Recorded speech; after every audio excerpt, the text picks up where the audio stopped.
Life. Shalom, everybody. Am I heard? Please invite your friends and share the link. And we are live in three places, three platform: Rumble and YouTube and Discord. So if you are a Muslim and you are interested to join us, please feel free, and we will be happy to have you. And the topic is what always we speak about. We hope that Muslims can help us to understand what is really the proof for them to worship a God, pray for him 5 times a day. They go to war, they kill, they hate, for the sake of what? For the sake of a God. Not a single Muslim he can prove to us. And today we will show you that not even one of them he can prove anything about Allah. Like, if you search in Google trying to find the best answer the Muslims they come with, you will find a lot of silly, stupid, like this is AI. According to Islamic belief, that we can prove Allah through science. The science, a sign of a creation. Like the complex of universe. Like, are you talking about Allah or are just a random God who created everything? So, simply, in this case, anyone have religion, he can call his God is the one who the one who created everything. But we are talking about what is the proof of Allah existence. Obviously, AI is a stupid software. We did not ask AI if God exists or not. We are asking AI what is the proof of Allah existence. But AI is just stupid software. Copy what Muslim says. And as you see, what Muslim says is very stupid. Does God exist? The case of Allah existence. This is a Muslim website. It's called Yaqeen Institute. And if you click here, they are going to show you that Allah exists. How? Allah said, in the name of Allah. Okay. In the name of Allah, the gracious, the merciful. Knowledge of Allah. You see how the Muslims even they deceive you. We are not talking about if God exists or not. We are asking if Allah exists. Is Allah just a God, or this is the name of your God? So right away they start fabricating an answer and giving you a solution which doesn't fit with their religion. Because what do you mean God? We are talking about Allah. And then here it says, in the Islamic tradition, you notice here that Muslims don't have knowledge of their God except tradition. What does that mean? He said, she said, somebody said. The Muslim, they collect 300 years after Muhammad a collection of tradition. Many Muslims, they fight it, they ignore it, they spit at it, they laugh at it, and the second you show them something embarrassing, even the one who agree with it, the second you show him something embarrassing, he deny it. As an example, I will give you an example of ultimate fart. Ultimate fart, the second you say to him, let us read the hadith, he say, I don't accept it. Why? Because the hadith, the tradition, is very, very embarrassing. So they think this group of people, poor people, they think by ignoring the hadith and throw it in the trash can, they can get away with the garbage of Muhammad. But the Quran is no better, because Quran itself is nothing but a book of tradition, a collection of many statements somebody said that Muhammad said and Allah said to him. And the Quran was not collected even in the time of Muhammad. And then we will find that the Shia Quran different from the Sunni Quran, and there is many Quran are different from the Quran they have. So the reason that appeal to the heart, well, I don't know if that can be a proof of anything, because heart, you can be a person, he can be in love with Satan, for he is satanic. Like, what make a human being appeal to his heart to dance for beheading a human being, unless he is Satan and he worships Satan? Why I want to dance after beheading a human being? You tell me. Why I want to dance after 9/11 when everybody in the building is a civilian? Because you are satanic. So when we think about appearing in the heart, what does that mean? Quran teach hate, terrorism, bloodshed, rape, beating women, everything, having sex with the children. Is that what appeal to the heart? Well, you have to have a heart of Satan. So until now, look what they are saying to us. Allah said, okay, prophet. Allah said in the Quran, prophet, like this. Which verse we are reading? Any Muslim can tell me which verse we are reading? Allah said, when your Lord took out of offspring from their lion, you see, this is not this is hadith. Do you see it says Allah said? So now we find that the Islamic resource does not exist even in the Quran. The hadith is Allah said too. The hadith is Quran too. And then those idiots who try to get away from the Quran or from the hadith embarrassment, they say we don't accept the hadith. Well, as you see, you have hadith which is coming from Allah. Hadith, for those who do not know, no screen in Discord. Well, you guys, maybe you should go better to Rumble or, but anyway, because this Discord will keep losing screen, so you need to remind me. So Allah said, okay, what Allah said, when your Lord, and what happened to my voice?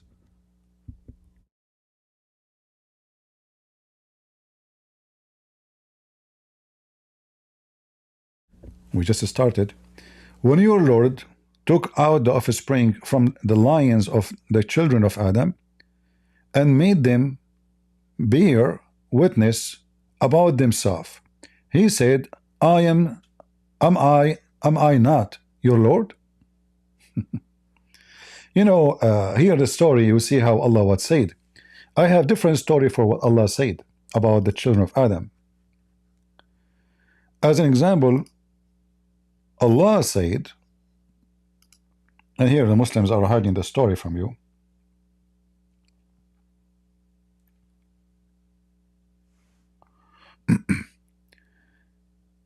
That when Allah He created Adam and He decided to create his offspring,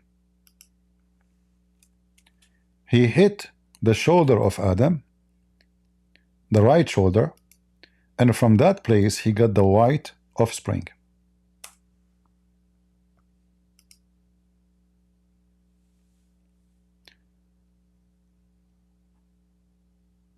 This is the authentic story of Muhammad. Allah told him. When Allah created Adam, He created him and He struck his right shoulder and brought forth his offspring, white like small ants. So this is how white people came to existence. This is very scientific accurate, right? And then He struck the left shoulder and brought forth the offspring, black like charcoal, like black ants. And then He said to the party from the right shoulder, which means the white people, you go to paradise and I don't care. And then He said to the party from the left shoulder, which means the black, you go to hell and I don't care. And now we have a clear proof that Allah is God. Do you see it?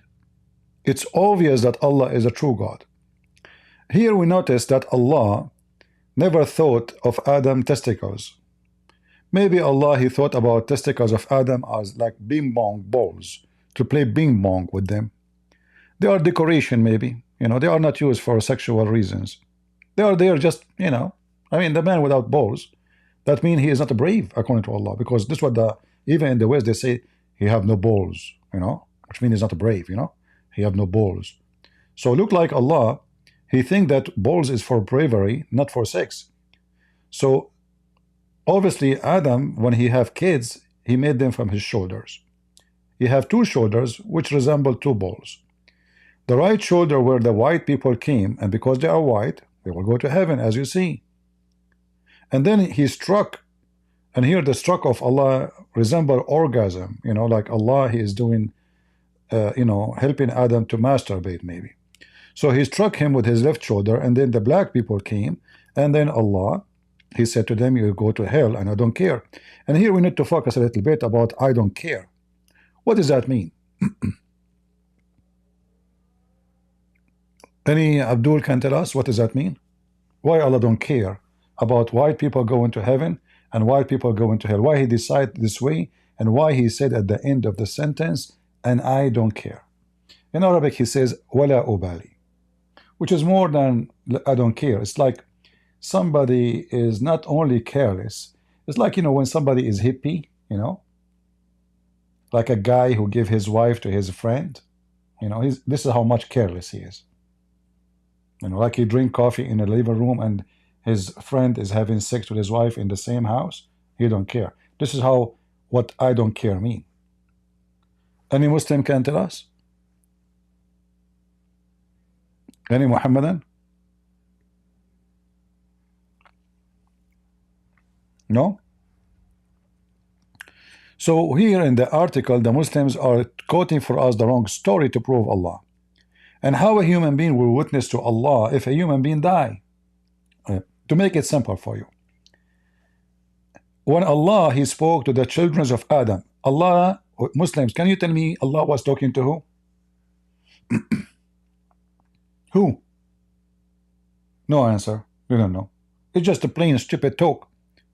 And how a human being can witness to Allah if he never saw Allah? You see, in Christianity, we have in the Bible witnesses of God coming to earth. We have witnesses, like as an example, when we speak about the cross and the crucifixion, the Bible and the disciple of Jesus, we saw and we touched his wounds. Not only we saw it, after resurrection, thousands of people saw Jesus. All right. Is that the witnessing you are talking about? Show us the story. Where the story came from? Where we can find this story of Allah speaking to the children of Adam in the Quran? And he told them what you are saying. Because remember, if Allah said that, that is Quran. Why this is not in the Quran?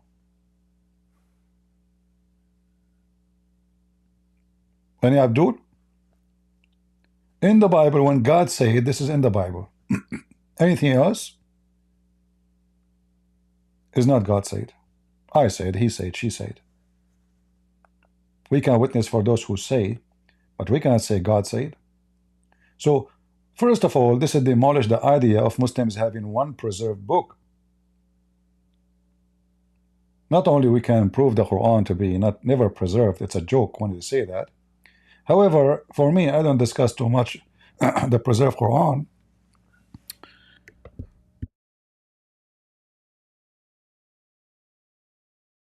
I think I need a sweeter drink. Too much coffee. I will stop drinking coffee. I drank, I think, maybe 15 cups of coffee today. Enough. Okay, I will stop. I'm losing my voice already. So I know this is from the coffee. So, the Quran preservation for me is my favorite topic. Why? Because I love it when a Muslim he say and he is sure that the Quran is preserved. For that means stupidity is preserved. The Muslim then he cannot say, this is stupid scientific mistake, somebody added. Because remember, the Quran is preserved. So for me, it's for my benefit actually to focus in the Quran preservation, not the Quran corruption. And I don't believe that you can corrupt the Quran, because you can't corrupt something that's already corrupt. I mean, from the beginning, the first letter of the book is a corruption. So what's the point of approving corruption of a corrupt false prophet? However, the topic can lead us to such a topic if we have to.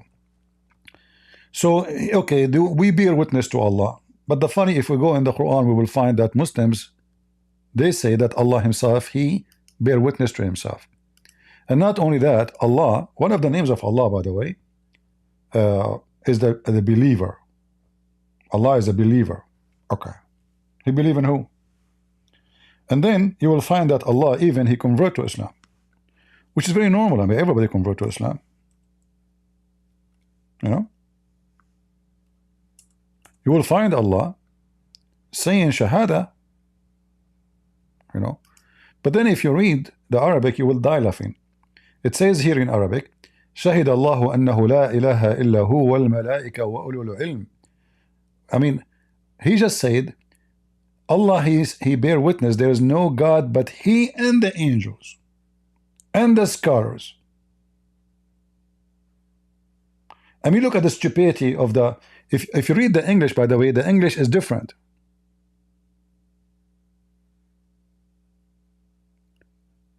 But even if you read it in English, this is a Itani. Let us see, Hilali Khan. Hilali from Pakistan.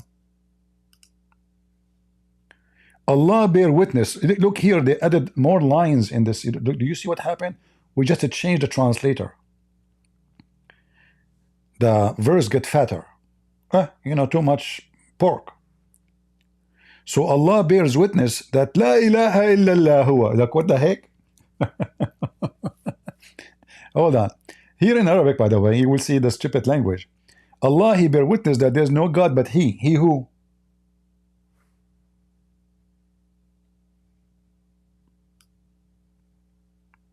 If Allah is the one who is talking, and the Muslim, they claim that the Quran is perfectly made in a perfect Arabic language. How I say there's no Allah saying, okay, hold on. If Allah is even talking, why he is saying, Allah bear witness? Do you see the stupidity of the author of the Quran? It's obvious that the one who is, there's somebody saying, Allah bear witness. This is not Allah talking. This cannot be Allah talking, if Allah is exist. Otherwise, in the language, this is so stupid to say. And then Allah is talking, if Allah is talking, then he should say, well, there's no God but he. And he should not say, he bear witness. You bear witness always when you speak to a higher authority.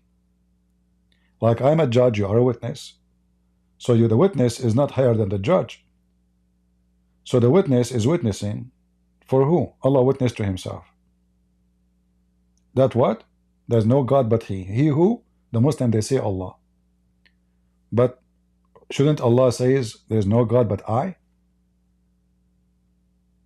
By saying he, this is a broken Arabic stupid sentence.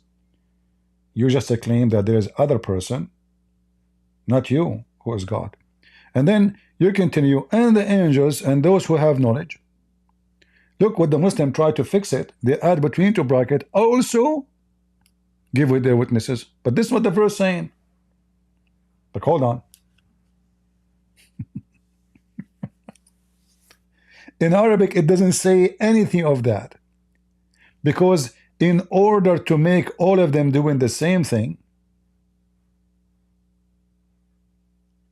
then we have to repeat the same word here, shahida, and those will become shahidu, which mean a group, not one. Shahida for only one person. Anyone who speak Arabic, you know. The second you add singular name after the word, it's for one person. When we speak about a group, we have to add certain letters in Arabic to make it a group. But however, Allah, he bear witness that he is God, he, not I, and the angels and those who have knowledge witness for him.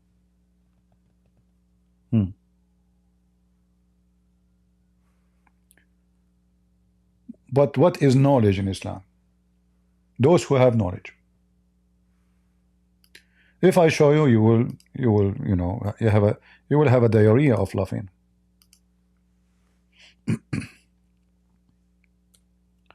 According to the Quran, having knowledge is being a believer only, not about knowing. The same chapter, actually. Look how big the translation and look how small the Arabic. Interesting. So according to the Quran, Allah, he sent the book, and this book part of it is so messed up and unclear. And look what the Muslim tried to fix it. And others not entirely clear. Entirely clear? That's not what the Quran is saying. The Quran is saying messed up. In fact, the same verse says it clearly it's messed up. Why? Because nobody knows what they mean save Allah. Nobody knows what those Quran means save Allah. Read it. If we change the translator, oh, this is Hilary Khan, keep it here. we can check in other guy, his name is Arbery.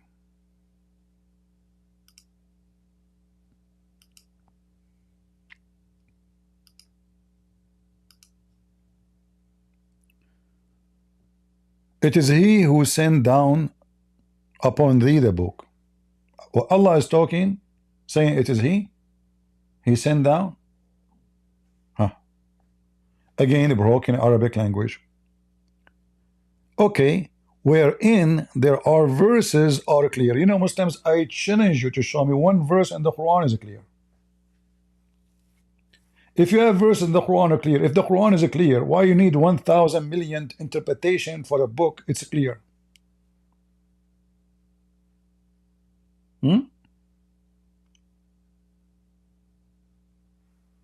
It's a clear book. The second you speak to a Muslim, he will say to you, let us read the interpretation. Even though the Quran claims that Allah, He made the Quran so clear.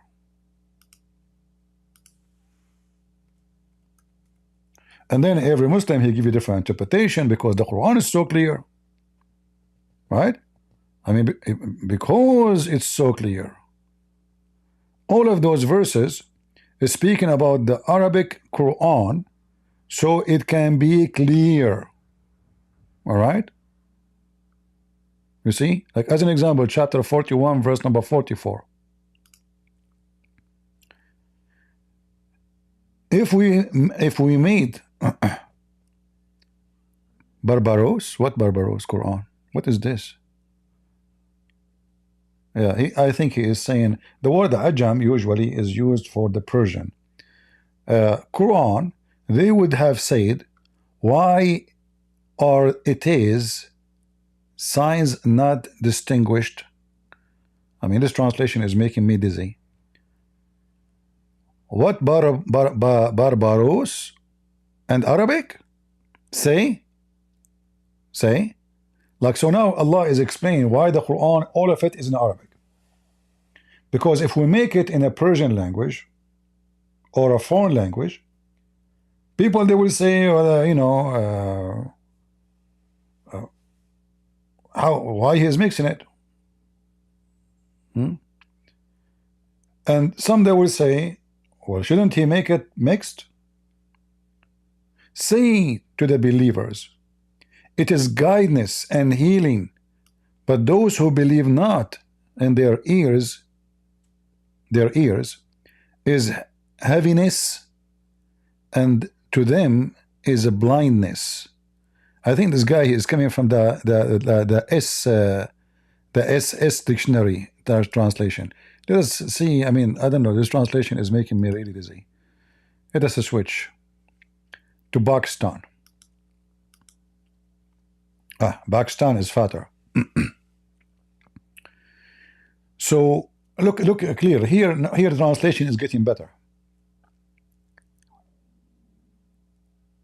If we had sent this Quran in a foreign language other than Arabic, they would have said, why are not the verses explained in details? Okay, in our languages or language, what? A book not in Arabic? In Arabic, the messenger is in Arab. Say it is for those who believe, a guide and healing, and for those who disbelieve, there is a defense in their ears. But look at the question and look at the answer. So the Quran saying that people, they might wonder why the Quran is not in a foreign language. The Quran making it clear. Well, we make it in Quran in a great details, explained details. It's explained.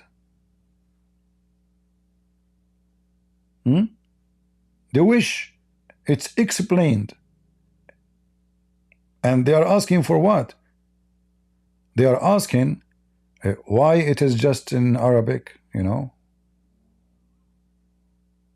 Why it's not mixed, 2 languages, like 3 languages, 4 languages. But in fact, if you read the Quran, you will find that even the word Quran itself is not an Arabic word. The word bustan is not an Arabic word. The word qalam is not an Arabic word. The word tabut is not an Arabic word. The word lawh is not Arabic. I mean, the whole Quran is not Arabic language. Everything in the Quran is not Arabic language.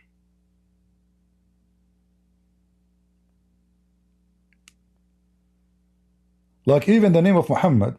Have you ever seen a video of Muslims saying to you the word Muhammad appear in the Old Testament?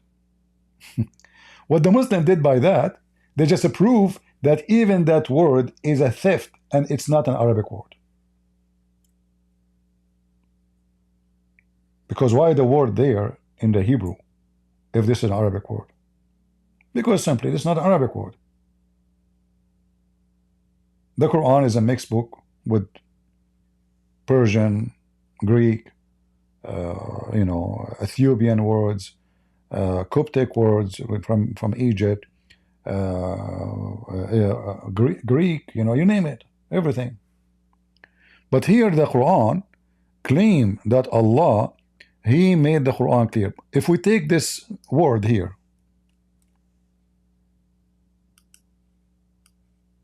and we search for this word,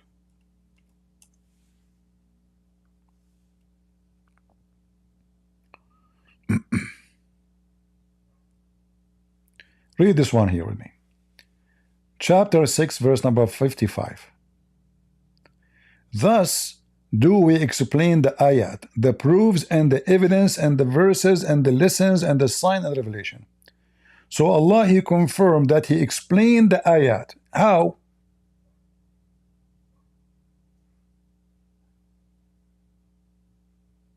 Where?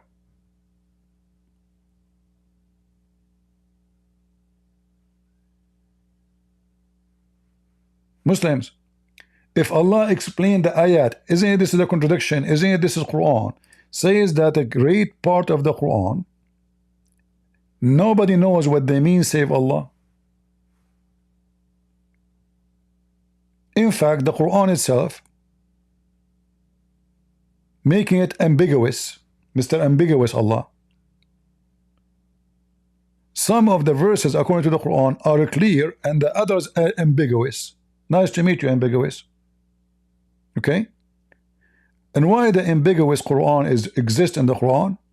Because the ambiguous Quran is to mislead.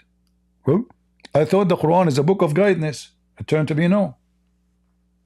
The same book is a book of misguidance. Is that true, Muslims?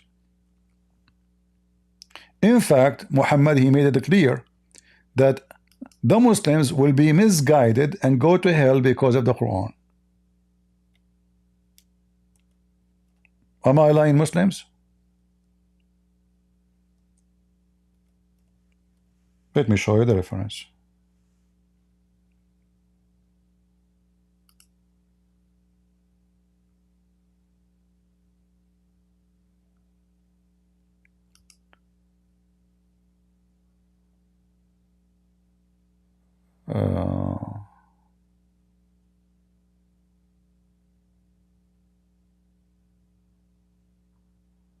I think even this exists in Ibn Kathir interpretation, but let us show the hadith better than Ibn Kathir.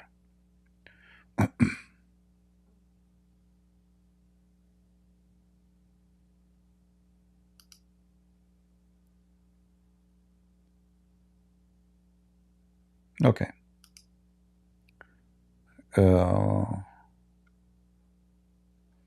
Now the Muslim, they will say to you this hadith is da'if. And this is other issue in Islam. Islam is so preserved to the point it's full of da'if. Da'if mean not very sure that it's very authentic. Even the Muslim, they use it to tell you it is sick, because in Arabic da'if mean sick. So it's da'if, brother. But look here, we were with the Messenger of Allah, and we were gathering, and they saw sadness in his face. He said, to Allah we go back. We were with the Messenger of God together, and I could see the sadness in his face. He said, to God we belong, and to him we shall return. Okay. We belong to God, and to him we belong. All right. What's going on? Why Muhammad is sad? So a man, he said to Muhammad, what's wrong, Prophet? Why you are sad?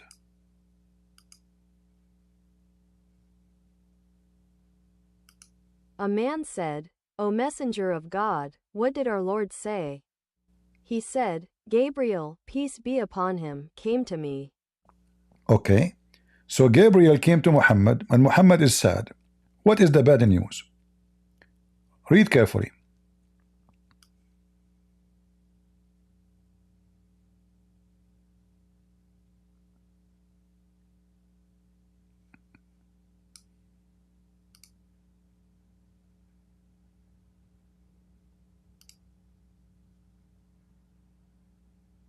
Gabriel, peace be upon him, came to me and said, your nation will be tried after you for a short period of time, not much. He said, I said, and where does that come from when I am leaving among them the book of God Almighty? He said, by the book of God, they go astray. And the beginning of that was before their relatives and princes. The translation is not too much accurate. Like in the beginning, it says not tried. It says your people, your nation will go, they will be misled. Your nation, they will be misled, not tried. So Muhammad, he said, how they will be misled, and I am leaving behind me the book of Allah? Jibreel answered back and says, by the book of Allah they will be misled. Do you see it? Jibreel, he confirmed that all the Muslims, not some of the Muslims. Listen carefully. He did not say, according to Muhammad, Jibreel did not say to him, some of the Muslims will be misled by the Quran. Jibreel told Muhammad that all the Muslims will be misled by the Quran. Do we have any Muslim want to say anything? Again, we are in Rumble. If you like to join us, feel free. So the Quran confirmed that this is a book of misguidance. A book will mislead people. It's not a book of guidance. But there is verses in the Quran says that this is a book of guidance. So if we try to understand it, maybe Muhammad, he meant that the Quran is a book of guidance until he go. The second he go, he is dead. The Quran, the same book, will be turned into a book of misguidance. Any Muslim have an objection? As you see, I have the proof in front of you. I'm not making things up. Are we? And the one who mentioned this is Umar ibn al-Khattab. And the hadith, according to the website, here is da'if. Omar bin al-Khattab, updated, Al-Albani, source, graduation from the Book of the Sunnah. Any Abdul? So remember, we tried in the beginning try to find any proof that Allah is exist. And until now, what the Muslims they are saying to us a stupid story. Allah told them the children of Adam to witness for him. That's it. You prove it to me. If you go down a little bit, you will see again they are quoting a hadith saying Allah said, because obviously the Quran is not where Allah said, it is hadith too. Allah said to Prophet to Muhammad, so as a man of a pure faith stand firm and true. I mean, you can read it. What does this have to do with the proving that Allah exists? Any Muslim, what does this have to do with the proof? I mean, until now you are giving me a lecture of stupidity. Pure man, not a pure man. What is the proof that Allah exists? Is the existence of the God is based and depend on the man? Because this is what you are saying to me. But that means if the man never created, Allah doesn't exist.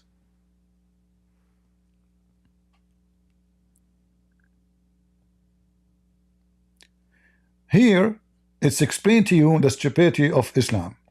All people were born to be believers in God. Seriously. Is that true? Well, I forgot to tell you that the Muslim believe in destiny, not free will. You are born to be believer, which means when you are a child, in fact, you are a Muslim. According to Muhammad, and I am an ex-Muslim. Because when I was born, according to stupid Muhammad, I was a Muslim. And maybe this is true. Because when we are children's infant, we do poo-poo in our pants. This is how stupid we are. So obviously our beginning of life is a stupid action. And that is the clear evidence that we were Muslims in certain point of our lives. To the point we do not know the difference between poo-poo and food. If you put a poo-poo in the front of an infant, he will put it in his mouth. And this is a clear sign that you were a Muslim when you were a kid. So you are born as a Muslim according to Muslims. And then your parents will make you a Christian or a Jew or a Hindu, which is against what Muhammad said in the Hadith. Because according to Muhammad, in the Hadith, it is Allah who decide what you will be and what you will act, not your parents. But again, Muhammad is an idiot. He says something, he means the opposite, or he contradicts himself.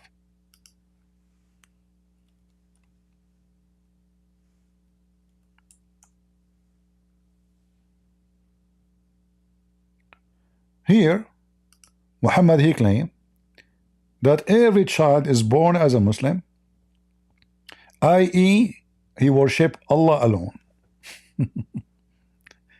And his parents convert him to Judaism, Christianity, or whatever, religion.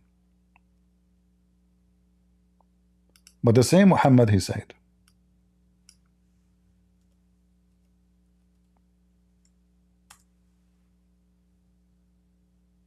it is Allah who decide what you will be before you are created. Your parents have nothing to do with this. And that can be refuted easy by somebody he leave Islam and his parents are still Muslims. So is it your parents who make you believe or not? But here you will see the ignorant Muhammad claiming, and all those hadith, all are authentic, that when you are a child, actually you are not even an infant, you are just an embryo. All right? Allah will send an angel inside your mother, and he will write 4 things for you.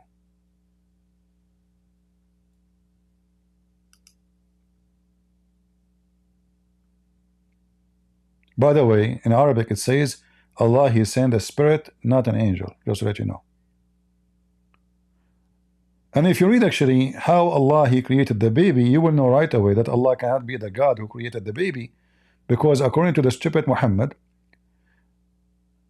the woman, when she have sex with the man, she is gathering semen in her womb for 40 days and 40 nights. So in order to make a baby, you need to keep going having sex with your wife, not non-stop, no, but for 40 days and 40 nights, which means like every night, you have sex. So the woman, she will be collecting your semen in her womb, for 40 days, as you see. But the Dr. Muhammad says that, who can beat Muhammad in science?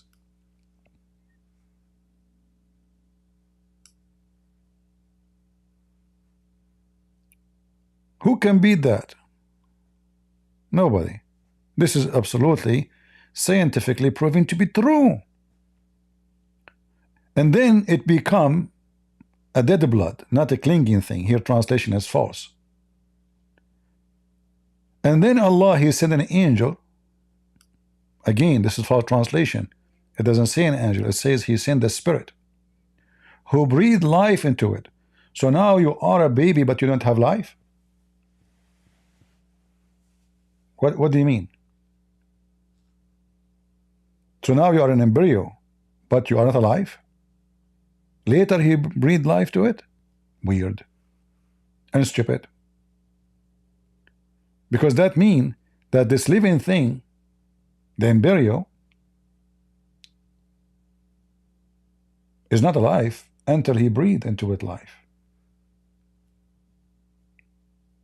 And this is just a stupid statement.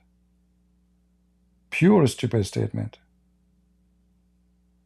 I mean, the semen is alive, is a living thing. The semen is a living thing. And as long as He is talking about semen here, there's no egg of the women, as you see. Only semen. It's the semen who will become an embryo. This is how stupid Muhammad again. So he claimed that the semen become an embryo. The semen is collected for 40 days, and then he become a dead blood for 40 days. And then he become a lump for 40 days. Total is 120 days. After 120 days, Allah, He sent the spirit, and the spirit breathed into this creature which is not alive according to the Muhammad, and then it give us life. So 120 days pass, and that growing thing have no life in it. This is how stupid Muhammad is. I apologize for using the word stupid, because I think it's an insult to stupidity to call Muhammad stupid.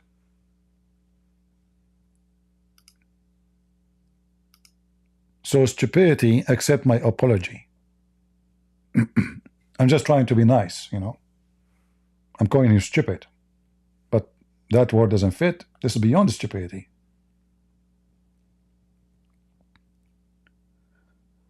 And then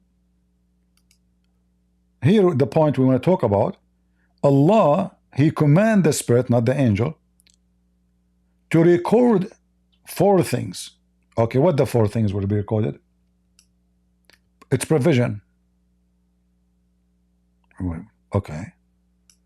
Everything He will do. Everything He will do, Allah, He decided. It's term of life. It is His conduct.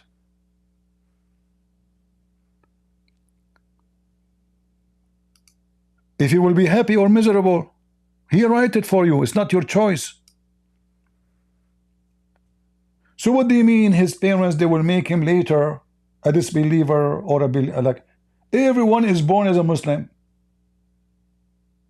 I mean, do you see how stupid Muhammad is? A second ago he says everyone is born as a Muslim. Now he's saying to us, no.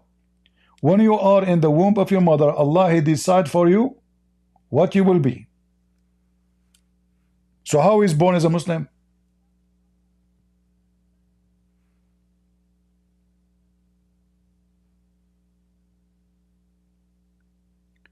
Do we have any Muhammadan would like to jump to defend his prophet?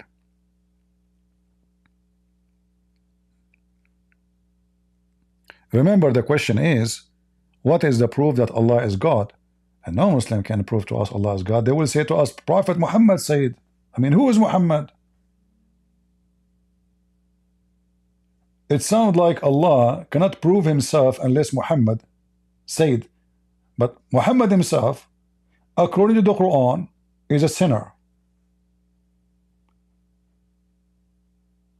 Once Muhammad, he sent his wife to her father. He told her, your dad need you. The woman, she went there. She entered the house of her father. She asked him, you called for me? He said, no. Who told you that? She said, my husband, Mr. Muhammad. Police be upon him. He said, no, I did not. So she felt suspicious. She went home. She found Muhammad between the legs of his slave, which was a gift from Egypt. Remember, Muhammad is against slavery. He just effed them. That's all. And her feet around his neck. And then the wife, she said to him, in my bed, on my day, you scumbag.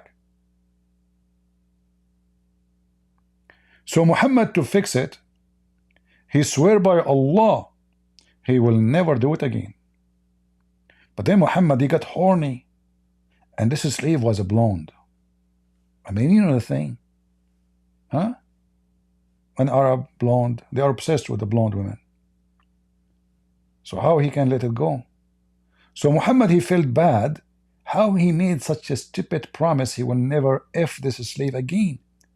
So he claimed that Allah told him this. Why? Why, Habibi Muhammad, why? Why, Habibi, huh? Why you forbid what Allah made lawful for you? And now, because Allah told him that the slave is lawful for him to F, and by the way, she is not, because we cannot find one verse in the Quran saying that a slave who is a gift, he can rape her. The Quran says a slave who is captured in war are lawful for Muhammad. Not a single verse saying that a slave who is a gift, because this woman, she was given to him as a gift, not as a spoil of war. So based on the Quran, not a single verse says she is lawful for him. But Muhammad, as an example, as always, anytime Aisha, she said, I see that your Lord, he has turned to your sexual desire, you're lost. She said that to him. Here we go. So Muhammad now, he want to F this, excuse my language, he want to F this slave, and he promised the wives he will not do it again. So he claimed that Allah is the one scoring him about his bad behavior. Why you promise not to F this slave ever again? And then the Muslim, in order to cover this story, they try to give it different stories. So you will find one interpretation saying that the Prophet, he promised not to eat honey. Huh? Allah, he sent a verse to Muhammad from the 7 galaxies telling him you should eat honey. Huh? But we can expose them their lies easy. The verse after it explain what happened.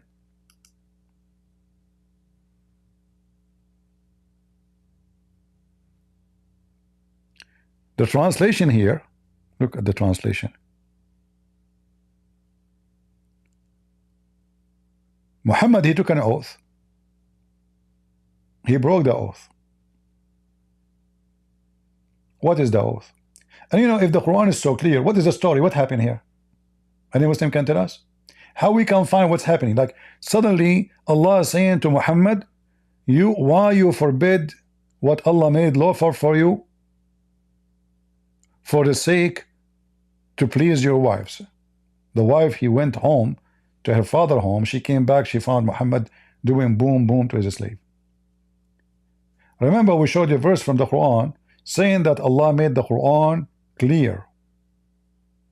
The Quran is so clear according to Muhammad, to the point the Quran itself is a book of deception, as you see, and it will deceive Muslims. And we show you from the hadith and the Quran in front of you, chapter 3 verse number 7. Part of the Quran will be no one knows what it means save Allah, and that part will be used by those who they have sickness in their heart. The Muslims who have sickness in their heart. So did the book do the job, or what is the job of the book?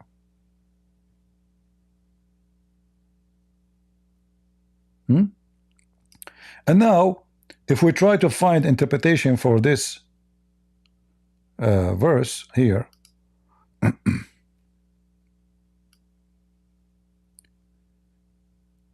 you will find every Abdul in the world trying to give you different interpretation for the story. Because remember, the Quran is so clear.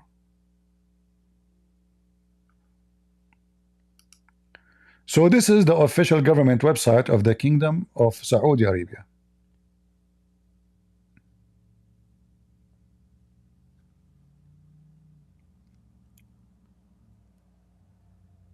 All right.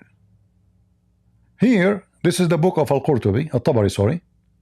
It says, this is about Muhammad sleeping with his slave, Mary the Copt. And he forbid himself from effing her by taking an oath. And this is according to the wife Hafsa, the daughter of Omar.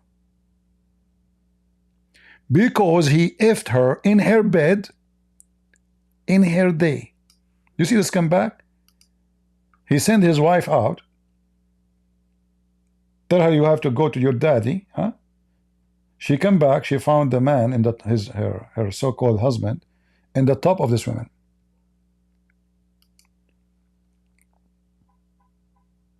Some of them said, this was Maria, his Coptic kingdom.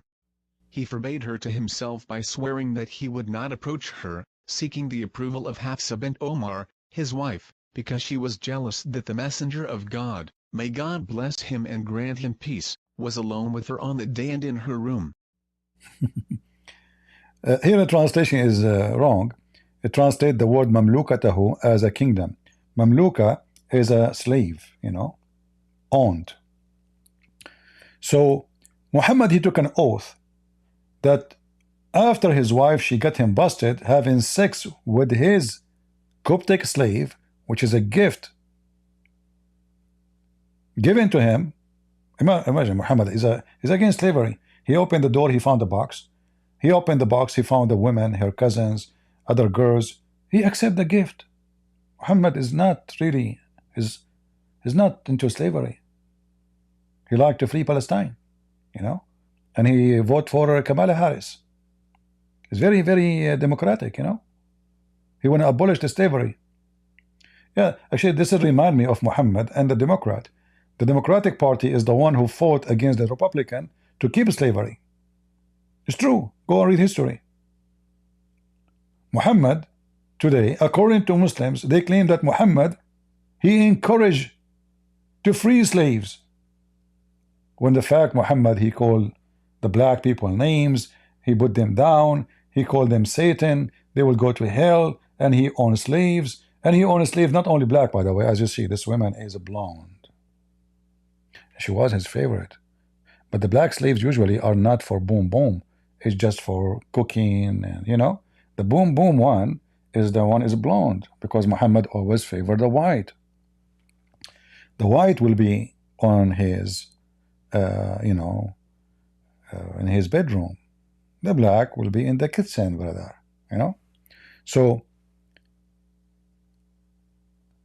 and then you will find other Abdul trying to give another interpretation, says, oh no, this is about eating honey. Here is the hadith, the one I mentioned to you, that Hafsa, she said to him, in my bed, in my house, in my bed. Now for sure she made big drama, but they don't tell the rest of the story. He said, she said, yes, the messenger of God is in my house and on my bed. So she found him. Translation is very funny. His wife Hafsa, she found Muhammad in the top of his slave doing boom boom, and she said to him, in my bed, in my house, you idiot, scumbag. So she opened her horn on him. Drama. So Muhammad now, he said, okay, I swear by Allah, I will never F her again. But Muhammad, as usual, he used Allah to serve his testicles. As soon he got horny again, and you know, those wives he have, none of them is good looking, you know, based in his mood, you know. Muhammad, he like only two women really, they are favorite to F is Aisha, because she is so young and she was blonde too, according to Muslims. That's why Muhammad, he called her Al-Humayra, which means redhead. Now it have different meaning too, which means donkey, but there's no way he was calling her donkey. So he called her Humayra because she is a redhead, And this woman, she is blonde. So those are his two favorite to do boom boom to them. This is why this slave, he have a specific house for her. He even gave her slaves to serve her. She washed nothing. She cooked nothing. She just there for sex. This is the only job she do. She's not like other slaves.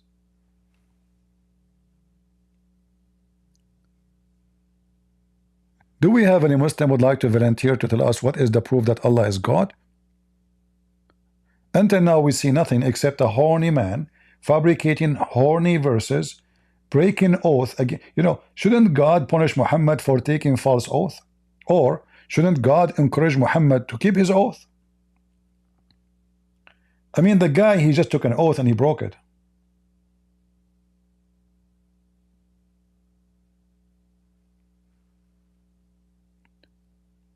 And Allah is encouraging him to break his oath. In fact, Allah, it says here that Allah, he told you to break your oath. Do you see it? Allah told him to break the oath.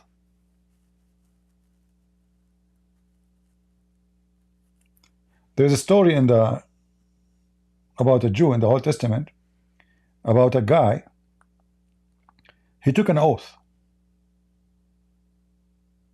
that if we become victorious, if this has happened, I will slaughter the first thing I see in my way. But he was, you know, he thought of seeing a cow, a goat, you know. What happened, he saw his daughter. That was the first thing he did. See. So this Jewish man, even though now he is going to kill his daughter, he have to keep his oath. And here you see the difference between a believer and a believer. Now you might disagree about what the man did, but this is what he did. But here you see a believer who is taking his word seriously, extremely seriously, and a man who is using God as a sex toy.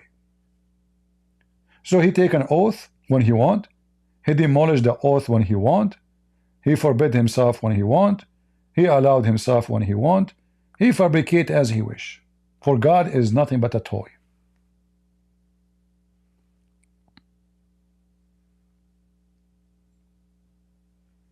And then if we go back to the website here, trying to find until now an answer, where is Allah is God? Look, Allah said,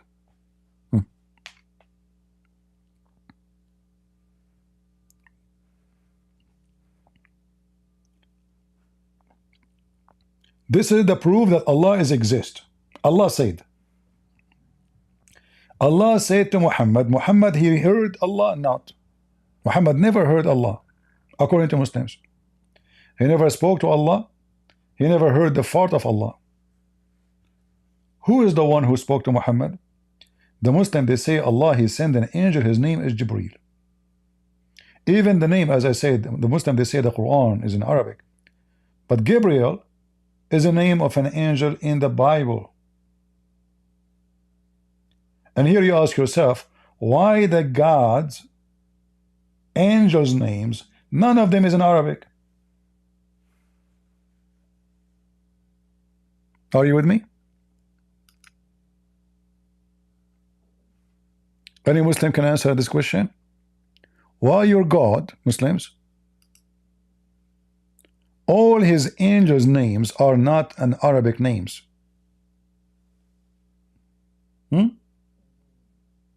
What, Allah at that time he didn't know Arabic? Why his name is Gabriel? The other one is Mikael. The other one is Israel.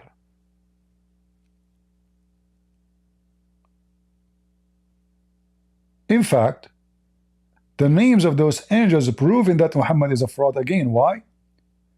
Because Gabriel,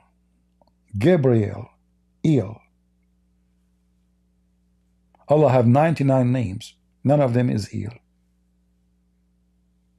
So Gabriel cannot belong to Allah. Israel, like, you know, if you ask any Muslim what Israel mean, they don't know. They don't know because it's a theft. Muhammad himself, he did not know. If you remember, once Ahmad Didat was having a debate, and you know, at that time, those Christians who debate in Didat, they know nothing about Islam. So he was making fun of the story in the Old Testament about Israel. God called him Israel. Why? Because he wrestled with God. That's what the word means, Israel. So Ahmad Didat, the donkey, he was making fun of the word and making fun of the story. But by having the name in your book, you adopted the story. And the Quran cannot explain to us who is Israel. Like now, if I ask any Abdul, who is Israel? They can't answer. The only way to know who's Israel is to go to the Bible. How God, he changed the name to Israel. I'm not going to mention the name. Any Muslim can tell me where we can find the name of Israel explained in the Quran. Who is Israel? Shouldn't the author of the Quran tell you first who is Israel? Suddenly it says, oh, children of Israel. Okay, shouldn't you, I mean, imagine you are writing a book and then suddenly a strange name appear, and this name is not even in your language, which means you can't even understand what the meaning. It's just a foreign word. Shouldn't you, as an author, tell us how Jacob became Israel? What happened? Like he fell from the roof? Suddenly he decided to change his name? What happened? Nowhere it says. For the Quran is a book of stupidity.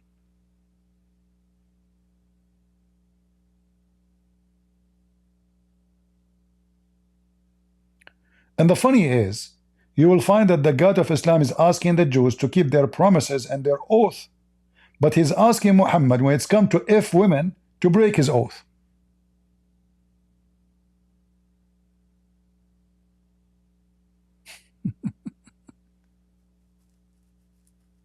Huh? Isn't it weird, Muslims? Why Allah is asking the Jews, and by the way, any Muslim can tell me even what is the covenant of the Jews to Allah? Shouldn't Allah explain to us what is that? What is that?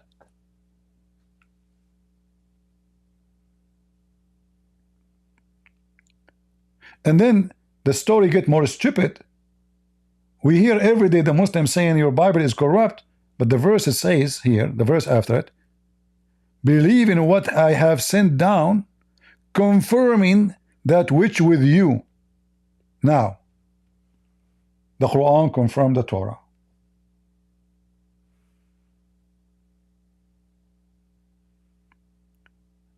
Do we have any Abdul?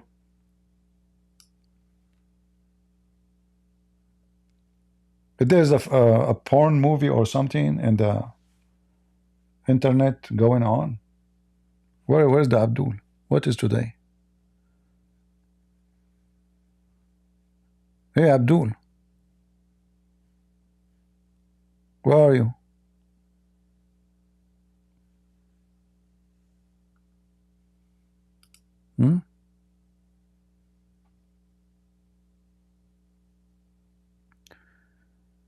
I heard a Muslim say 7 heavens are another universe. Ah, okay. Well, I don't know who is the Muslim who says that to you, but he is a certified donkey. Because simply, the Quran confirm that there is only 7 heavens And Muhammad, he described the distance between them already. So whoever this person, who's whatever he said to you, is an idiot. He do not know his religion.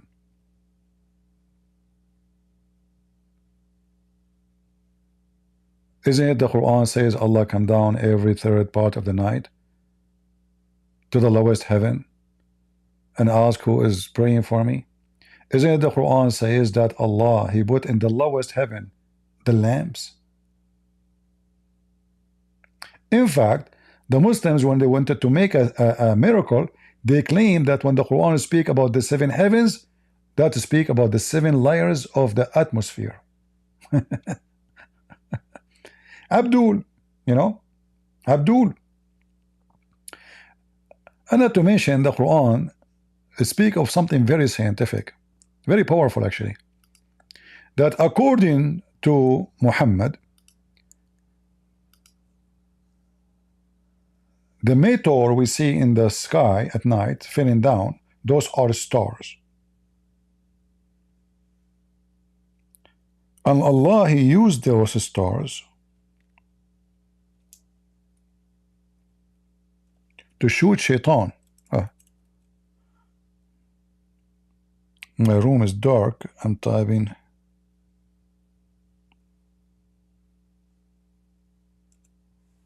All right.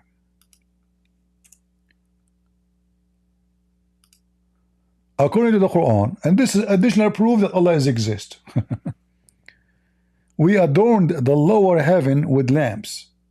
So what different universe? What those lamps do? And made them what things? What made them things to stone? I don't know what this guy he used to translate the Quran. Who is this donkey translator? What the heck? What things? We made them rujum. We made them missiles. So we adorned the heaven, the nearest heaven, not only the heaven, the nearest. The stars exist only in the nearest to the earth, with lamps, and we made those lamps as missiles to shoot the shaitan if he tried to go out of the zone of the earth. And this is for sure very scientific. The funny is, Muhammad, he claimed that shaitan, he sleep in your nose, piss in your ears, which means it's so small. And then Allah, in order to drive the shaitan away, he need to use a star. Star War.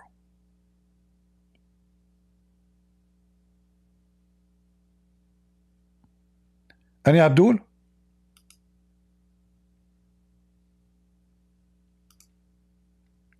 Do we have any Abdul from the Star War movie? So the meteor we see in the sky because Allah driving shaitan away. And what shaitan trying to do? Where is going? According to the smart Muhammad and his God is talking actually, not Muhammad supposedly. Shaitan, he trying to spy at Allah. Yes, brother.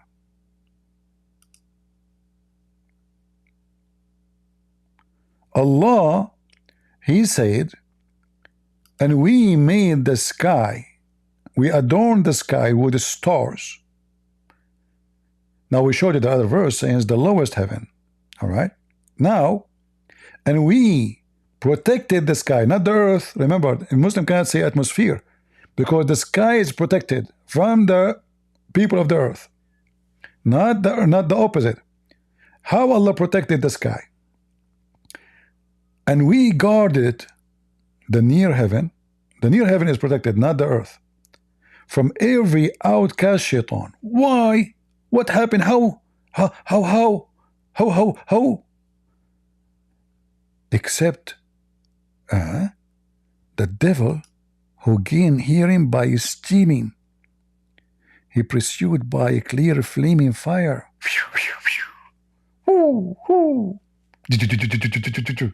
Allahu Akbar. There is an IDF coming close to heaven of Allah to spy at Allah. Please shoot. Takbir. Like we saw Hezbollah, they go in the street celebrating. Abdul, you celebrate what, you idiot? I mean, they killed your biggest potatoes. more than 10, we don't know exact numbers, more than 10,000 lost their arms, more than 17 soldiers killed, your cities and towns are burned, and you celebrate victory. And not only that, they kick you away from south of Lebanon. You cannot even go there again for the rest of your life. Allahu Akbar, celebration for victory. You stupid idiot. Remember, guys, I told you, you will see soon they will celebrate victory. Abdul, what I can say? You know, when I was a kid, I asked a teacher, he said, tomorrow we are celebrating the October War. October is always the war for them, by the way, notice. You see, Hamas did October 7 because the holiday was October 7. Otherwise, they want to do it October 6. The wars of the Muslims always they attack because when the Jews have holiday, they attack. So I said, sir, what we are celebrating tomorrow? He said, victory. I said, what victory? What do you mean victory? We celebrate the war when, according to them, they lost Jerusalem, but Jerusalem is not their town anyway. But we can say they lost it because they have their hand on it, right? So they celebrate when they lost Jerusalem. They celebrate when they lost the Golan Heights. They celebrate when they lost Sinai. They celebrate in every single war they got lost, and then they celebrate. Abdul, a Muslim, he debate with a Christian prince, he go to his channel, he celebrate victory, right? Yeah, actually I saw an IDF. Let us take a break from speaking about Muhammad. I saw a video of the IDF, the one who he's in charge of the media with the Arab.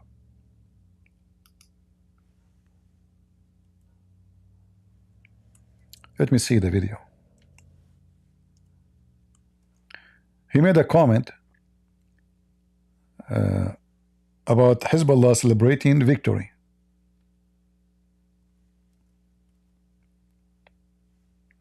Hold on, let me find the video.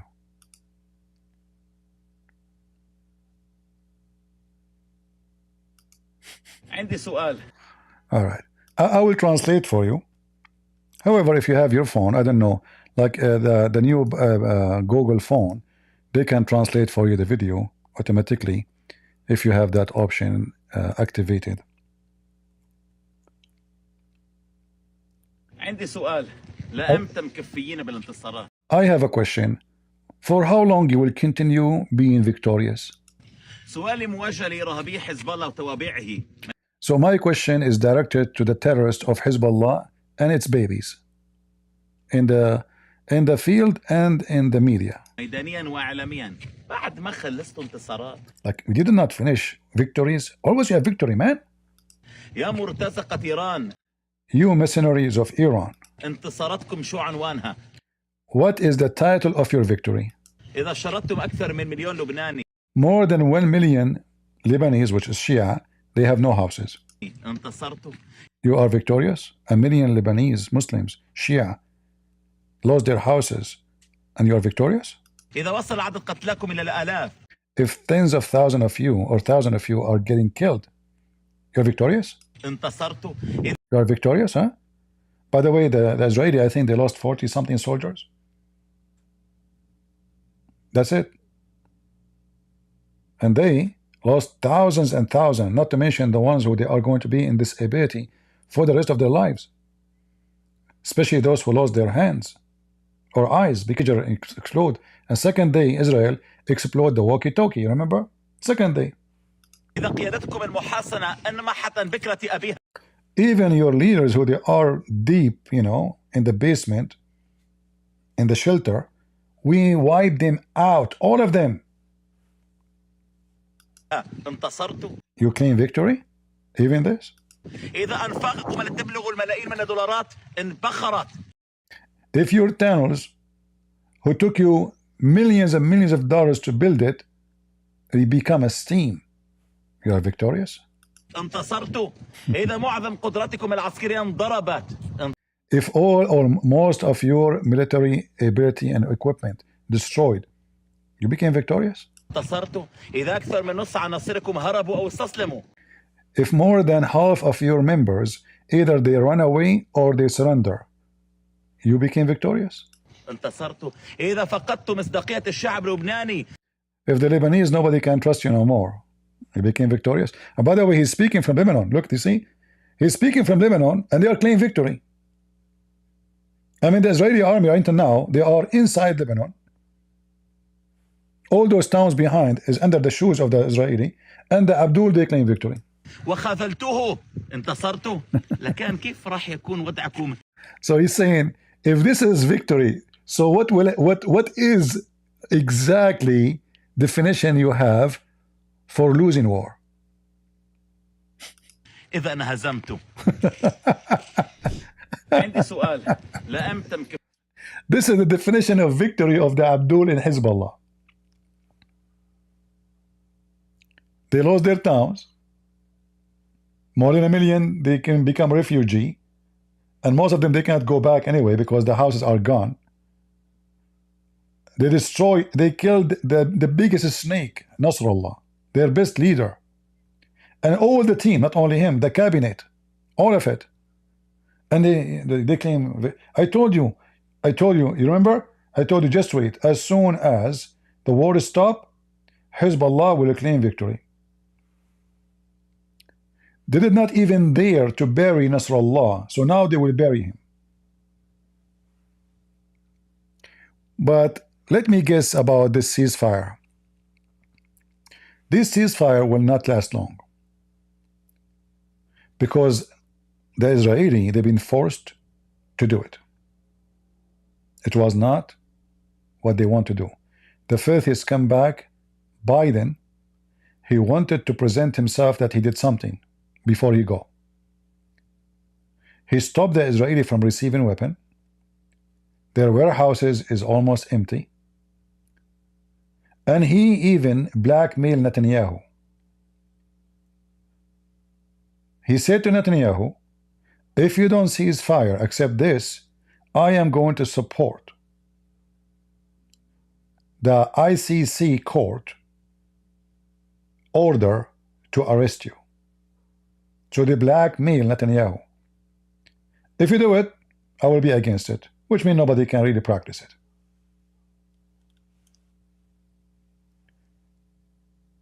And now this ceasefire, I say, is not going to last long, even though Hezbollah will not dare really to do anything. Because Hezbollah now is the last one who dare to make a problem. I mean, they finally, as you see, they force Israel. The filthy Joe Biden is the one who forced Israel. And even France, they promised Netanyahu not to accept the court charge against him, the international court, if he accepts ceasefire. So they blackmailed the guy to force him for ceasefire. And that's why he's defending it. Otherwise, all the Israelis are against it. However, what I am thinking, that before the 60 days is over, Hezbollah will not attack Israel, but they will try to smuggle weapon from Syria. And then Israel, based on the agreement, they will shoot them. And that will be an excuse to break the ceasefire. In other way, Netanyahu is just buying time, most likely.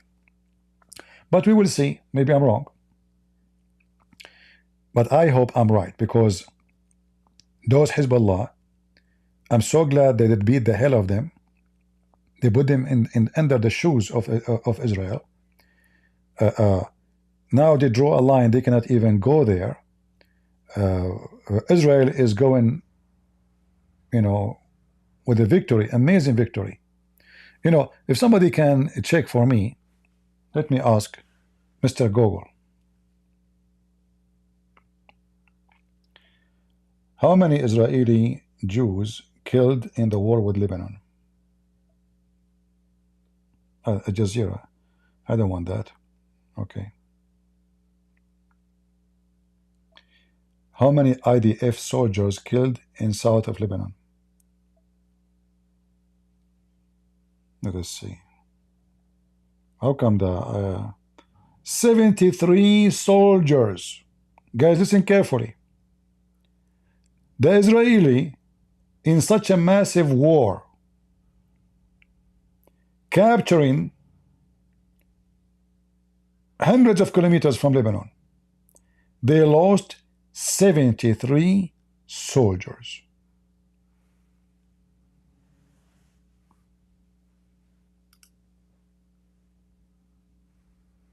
That's amazing.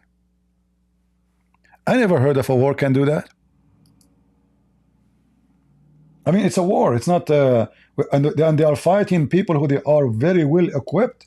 It's not like, you know, some people they have just Kalashnikov or no, they have all the rocket, the advanced rocket, night vision. They have almost equal weapon to the Israeli.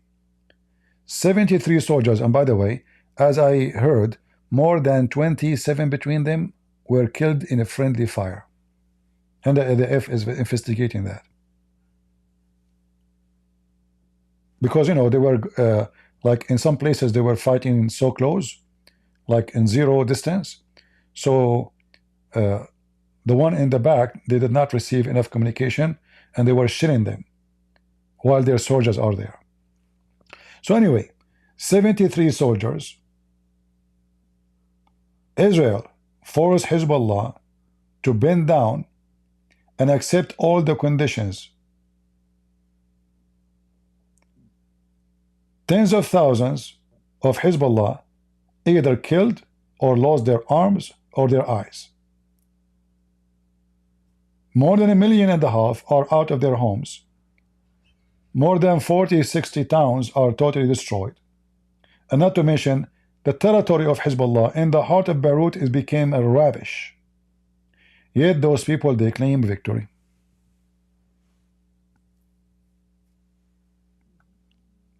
Isn't that fun? Who can beat that? Nobody. Only in Muslim countries those things can happen. Do we have any Abdul? Don't forget to not to give us a like, because I know giving like it costs you money, by the way. If you give us a like, YouTube will charge you. All right? And it's not nice of you, you know, because we don't deserve it. And if you leave a comment later, it's not good, you know. I mean, come on. You have more important things to do. You are so good only in chat. Yeah. And don't share the videos with your friends, because nobody needs to see the truth. Maybe your kids tomorrow will be lied to in the school and they will convert to Islam because they decide to be lazy. Do we have any Abdul? Do you think the IDF soldiers died for nothing? No, no, no. We cannot say they died for nothing. But we can say it's a shame, because one soldier for Israel is too much. Like when we are comparing, you know, between the Israeli and Hezbollah. But for me, I say one soldier from Israel is more important than all those 10 Hezbollah 1,000 terrorists. However, I believe that there is something, as I said, of necessity. We do not know everything, you know. We judge by what we know. So for me, I'm angry that they go for ceasefire. I'm very upset because I wanted them to finish the job. However, look what happened because of Israel. I don't want to change the topic, but because you mentioned it.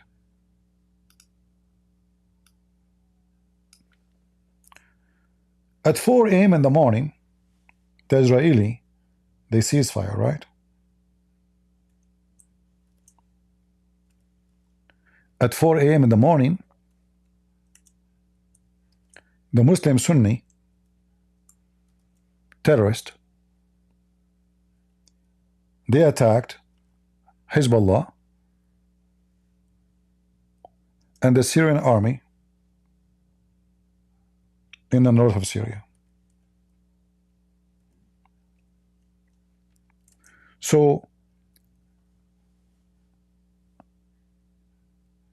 the ceasefire did not stop, and now the one who continue killing them is the Muslim Sunni.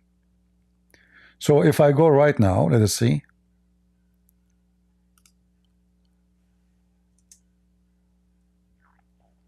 Let me see if I can find some English news we can play.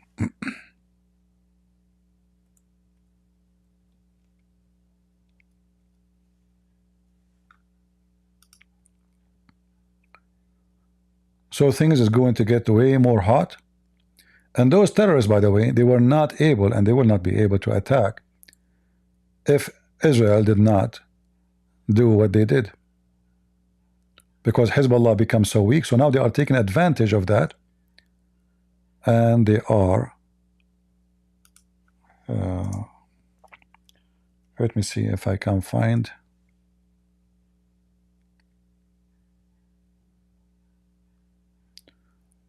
something fresh news. A new voice is about to. Hold on.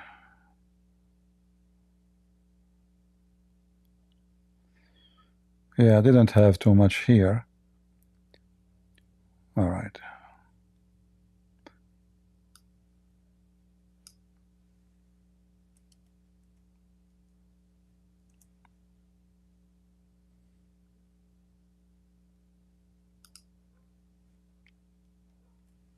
If we go here,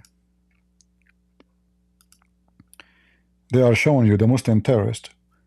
The Muslim terrorist attacking the Muslim terrorist. This is now, this is life. Those are the Muslim terrorists. They occupied towns controlled by Hezbollah. This is just today. 4 a.m. in the morning, Israel ceasefire. 4 a.m. in the morning, the terrorists of Al-Qaeda and the Muslim Sunni and Hamas in Syria, they attack Hezbollah and the Assad regime. The same day, the same hour, the same minute. And they capture I don't know how many towns, you know, as you see.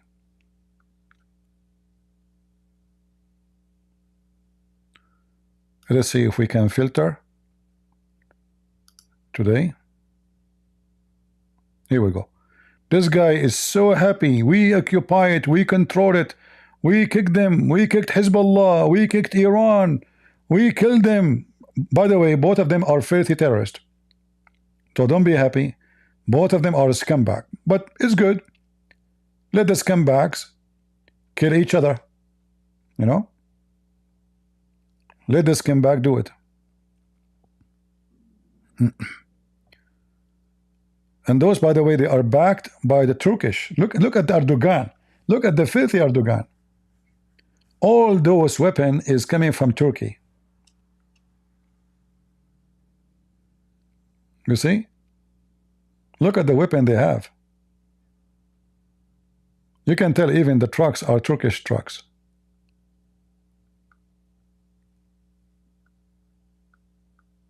Yeah. Have fun, Hezbollah. Have fun. Your ass is being kicked by everybody.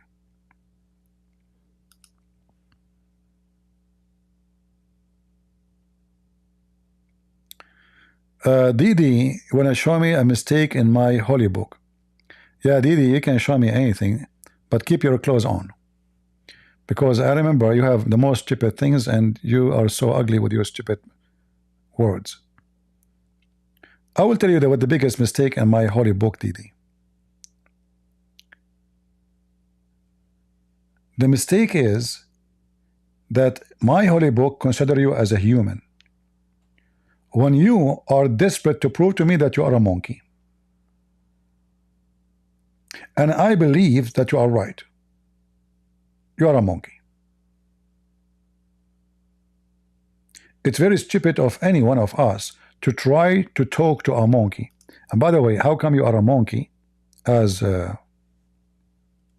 your masters and teachers said, and you are able to talk to me? You are a parrot. Copy paste. You don't understand what my book is saying, so you think I have a mistake.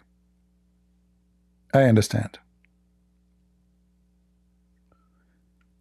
Do we have any Abdul? Any Abdul want to come and celebrate victory? Because trust me, you debate me, you will win. You fight with Israel, you will win. Even if you lose tens of thousands of people and you lose your arms and legs, you are always a winner. Abdul, and then please donate for us. Donate, we are hungry. Skip, okay, Skip is advertising, we are hungry. You know, she have tons of kilograms of makeup on her face, and now she is asking, I mean, the one who made those scams video for donation for Gaza are so stupid. So the woman, she is so hungry, and she have makeup, and her eyebrows is done, and her lips is thick. And skip it, okay, skip it. Don't donate for us. Don't donate for us. May Allah curse the one who don't help us. I'm really convinced. Yeah, and now Hezbollah and the Muslim Lebanese, please, Kuffar, donate for us. Israeli destroy our houses. Kamala Harris will support you, don't worry. Oh, Kamala Harris is broke. 1.5 billion to win an election. She bought every voice of the celebrity. Still she lost. Let Didi call me. She can call me. Who is saying no to her? As long as she don't open her camera, it's fine. And let me tell you why I don't want her to open her camera. As long they believe they are monkeys, if she take off her clothes, I mean, that would be disgusting. I don't want to see it. You know? Do we have any Abdul? It's just to protect my eyes, nothing to do with the, you know, don't take me wrong, you know. It's just for my sake, the sake of my eyes protection. My eyes get hurt. You know. Any Abdul?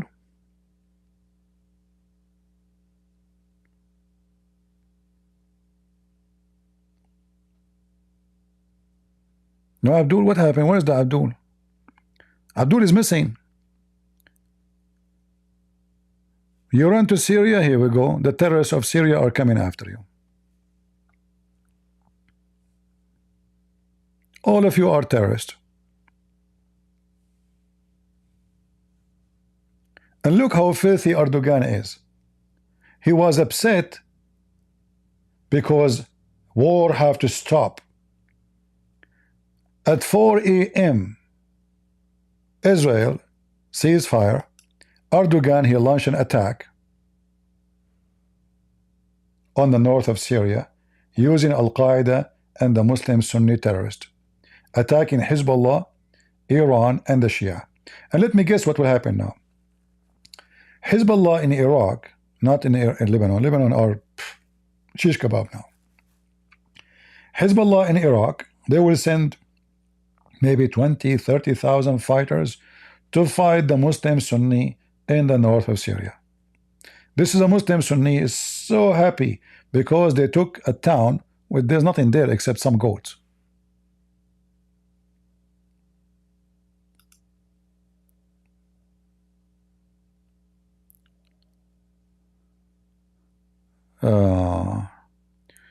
Once banned me, Christian Prince, once he banned me for saying that alcohol helps in our time. Okay. How alcohol help you? We are in the verge of a nuclear war. Okay. So when you drink alcohol, is that going to stop the war? Is that right? You feel safe now? Okay, drink more alcohol. You know what? Maybe you and Putin, you can drink more alcohol so we can have a nuclear war with alcohol. You are so smart. Christian Prince, he banned me because I said that. That's deep. No wonder you lost your teeth. Oh, stupidity is amazing. Obviously, you are a drunk maniac who is looking for any excuse to drink. In fact, in the case of war, you shouldn't save your money for food and shelter and safety. What do you do? What about you take hashish? That is good too, you know? What? I mean, you are so smart. Genius. In fact, your name is not genius. Genius. You are a genie. Stupidity is amazing. You know, those who drink to run away from problems, first, they never solve the problem. Secondly, they themselves, they become the problem. Because you have a drunk at home. Is what I'm saying true? The second we have a drunk at home, we have a problem. He break the furniture, he beat his wife, he beat his daughter, he beat his son, he fight with the neighbor. So now you did not solve the problem, you become a problem. And you're the idiot of the house, a monkey. If you're in my house, I will kick you out, even if you're my dad.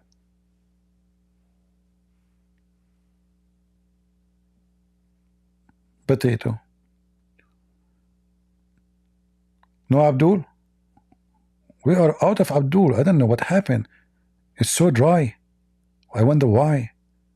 Maybe Allah and his religion and Muhammad, they said goodbye?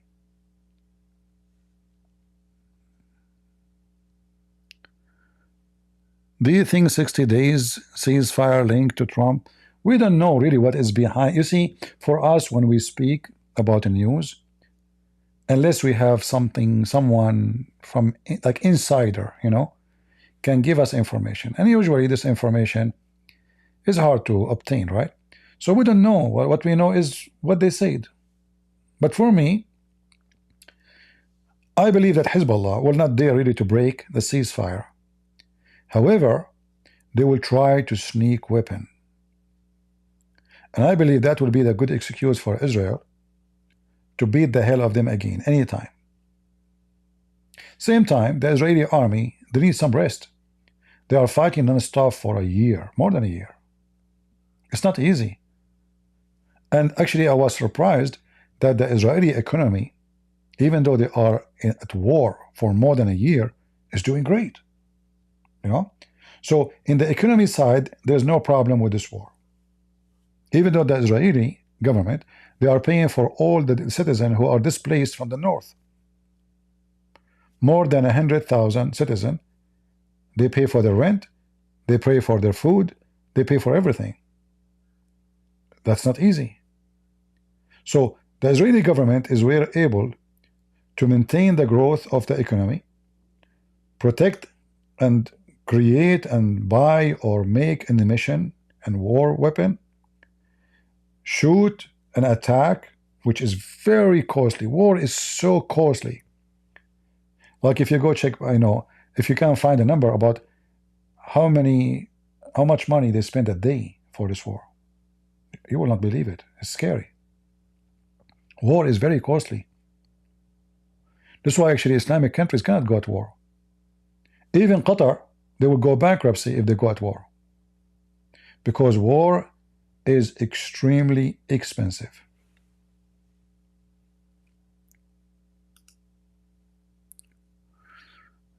Do we have any Abdul? So we will see what will happen. You know, for us, always we support Israel. We stand with Israel. This is their land. And those terrorists, as you see, they kill each other. The Jews, they stop in the south. The Muslims are killing the Muslims in the north. It's in front of you. Abduls. Find me one Muslim countries where Abdul are not killing Abdul. Can you? Pakistan? A war is going on between the Shia and the Sunni. They just agreed a few days ago to ceasefire in Pakistan between Shia and Sunni.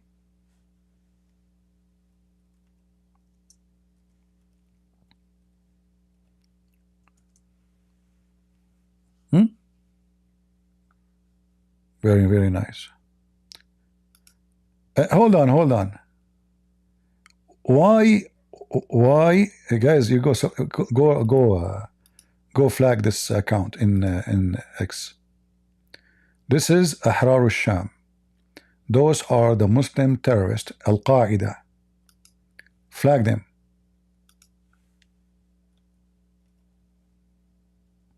Those are Al-Qaeda in Syria. They changed their name from Al-Qaeda to Ahrar al-Sham. In fact, they have there the stamp of Tawafan al-Aqsa, which means that the name of the attack. Look, all the names, who they are, underneath, they are fighters on. Their account should be deleted. All right.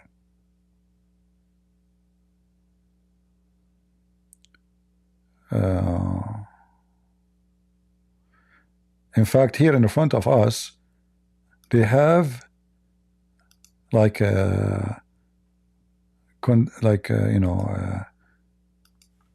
sorrow for the death of Yahya Sinwar. Flag them, those filthy cowards. Here you see it. This is an announcement from them, Al-Qaeda. The sorrow for the death of Yahya Sinwar. Flag them. Filthy cowards. Those are their leaders. Those are leaders who were killed. I hope your numbers will grow bigger and bigger. Scumbags everywhere. Wherever they go, they are filthy, coward. You know, they have different names. Hezbollah, Sunni, Shia, it doesn't matter. Or is the same garbage.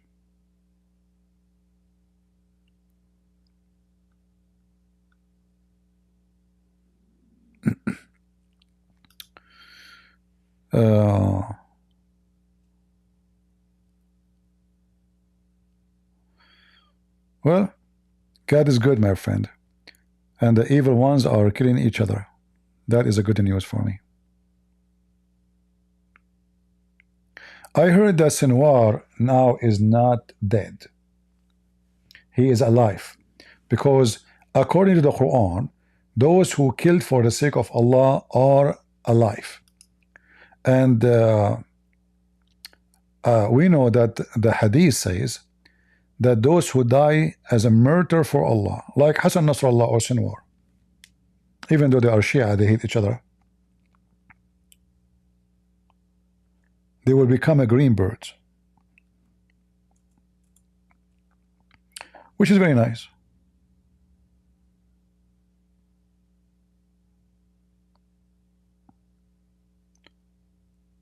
Let's see.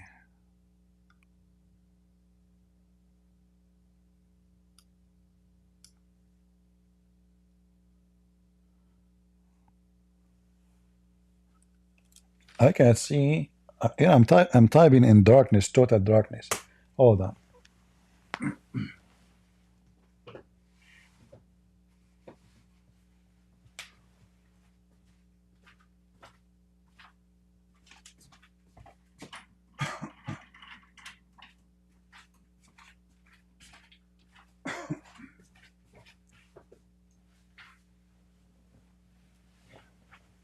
All right. Now we have light. Let be light. And light was.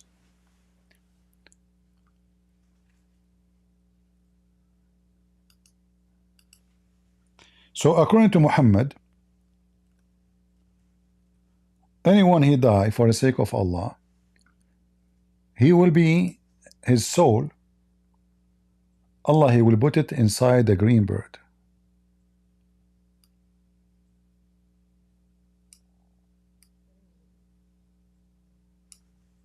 As we see here in this reference. So I guess that now Beirut, or the south side of Beirut, by tomorrow we will find a lot of green birds flying on every roof. So imagine Muhammad, he promised you 70, at least 72 version, by the way. 72 version is for the bad Muslim, not for the one who do jihad. The heaven of Allah have 100 floor. All right. So the lowest floor is the one who will get 72 version, not the one who fight, the one who is bad Muslim. You know, the one who died for the sake of Allah is the best of the Muslims. So the second he died, Allah, he will take his spirit and he will place it in the crops of a green bird, which is very nice. I mean, who can beat that? Let us be honest here. Aren't you all like green birds? Even you pay money to have them in the cage in your veranda or balcony, huh? True or false? It's true. So now you fight for the sake of Allah, and you are getting your reward. Nasrallah right now is a green bird.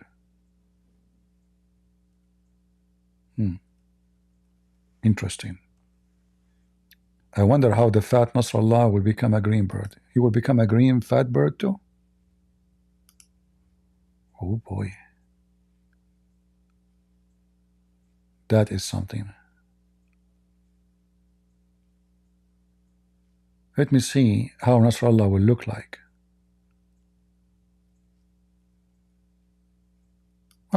I found Nasrallah. This is how Nasrallah looked like after Israel. Before, he looked like a big belly and eat too much. Let me introduce for you. I'm not sure if this is Nasrallah or Yahya Sinwar. Any Abdul?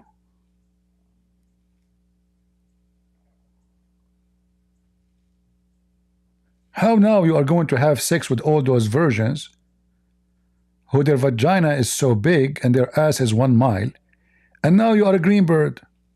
Any Muslim can tell us how you will have sex? You will use your peak? Like you will say to her, let me take a peek? What, honey? What? Who? What are you talking about? Talk to me.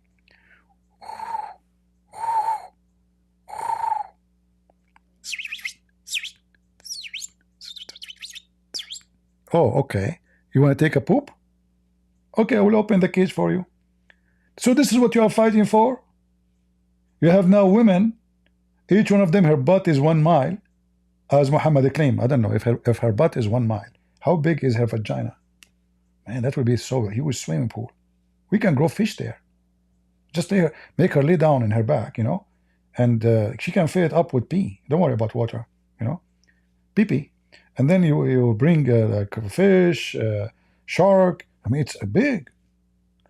I mean, I don't know, like if the ass is 1 mile, the vagina baby will be ½ mile, maybe.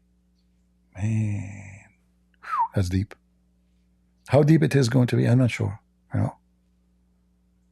So this is the promise of Allah. Must be true. Who can beat that? The parrot have a yellow feet, really? I don't remember. Hold on, where you get this information from? Somebody lied to you? No, Muslim parrot, they will never have yellow feet. Because remember, Prophet Muhammad, he told the Muslims, if you wear yellow shoes, your penis will not function. So there's no way. I mean, what are you talking about? What yellow feet? Don't make things up.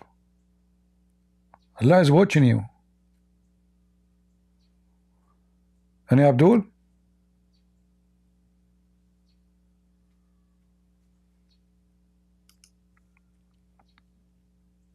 Zero Abdul. You will find a lot of Abdul coming to other channels, but here we don't see them. You notice? Muslims, they debate anyone. If they don't debate, either they do not know the guy, how good, how bad he is, or they knew very well everything about him, which means how much strong in knowledge he is. So if they notice that you are so good, It's like, fight someone, he's going to smash you. You know the result. That's why I have a dry sky here. Now Abdul are going to all other channels. Nobody wanna come here. Especially if you don't speak Arabic. The Muslim will line up to talk to you. Because there they can play games, they can fabricate. Any Muhammadan?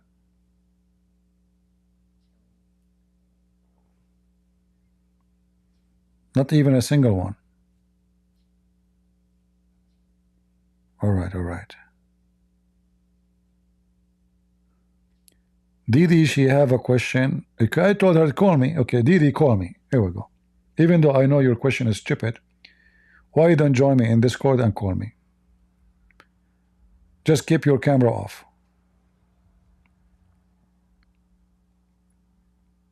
I don't know. For me, I find atheists, they look scary, especially atheist women. I saw how atheist women, what happened to them when Trump he won. Mean. They scared the hell of me.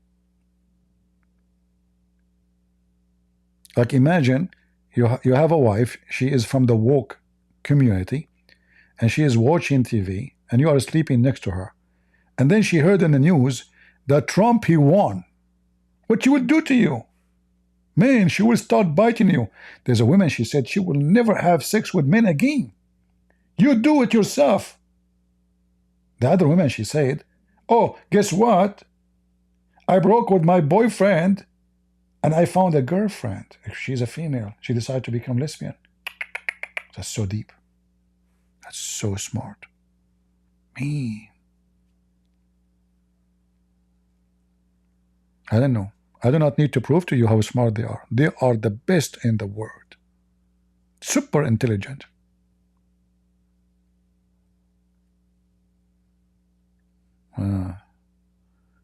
Any Abdul? No, honestly, if you want to have like 10 hours, 20 years of a comedy, just watch videos made by like woke reaction or liberal reaction for Trump winning.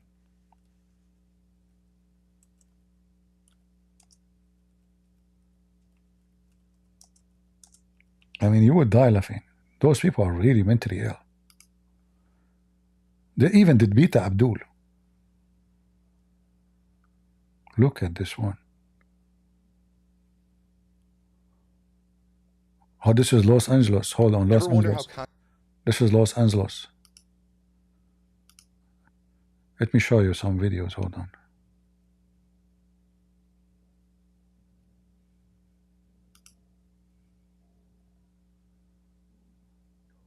Okay.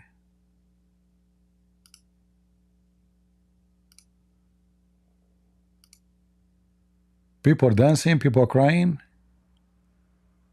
Ooh. Hold on. This video from Los Angeles. Let us see. You guys, you want to see some comedy?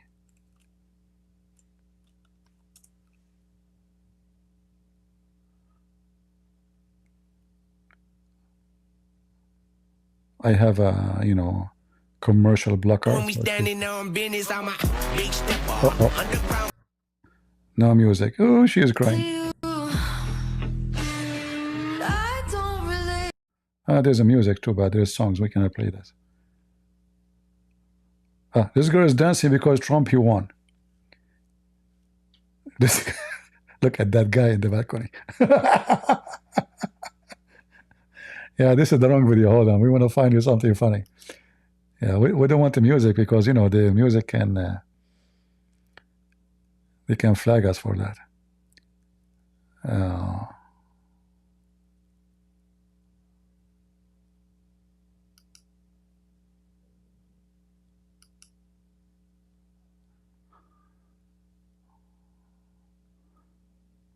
Wait.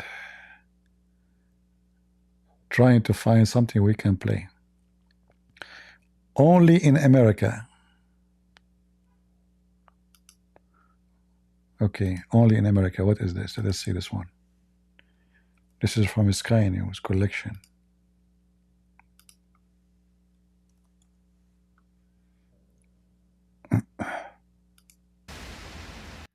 Only in America.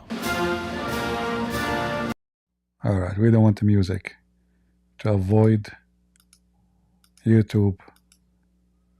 Where is the video? Ah, here we go.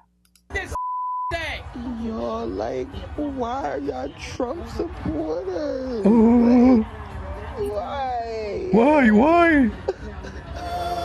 Oh, no.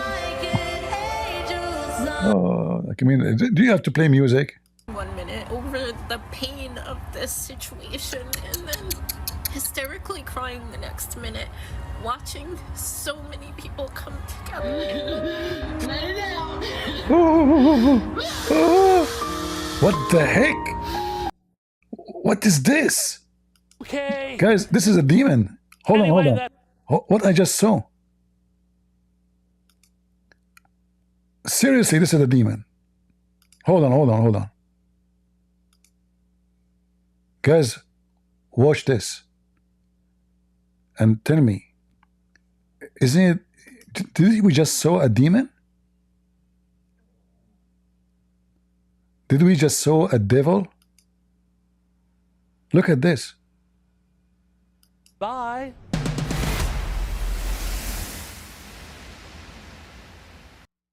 Oh no, this one, hold on. Where is the video? Look at her face. Whoa. Man, that's satanic. Look at her eyes. I never saw a human being eyes like this. Look at her. Wow.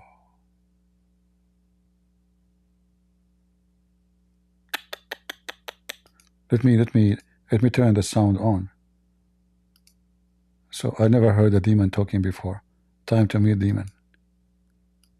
Go.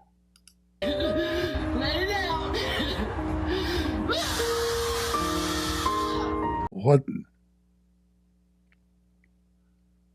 People, this is a sound of Satan. I'm telling you, this is Satan. No joking. This is satanic.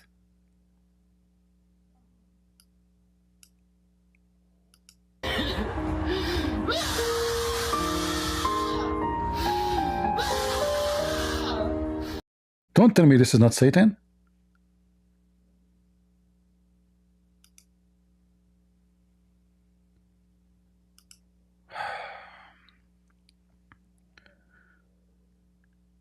I will stay single forever.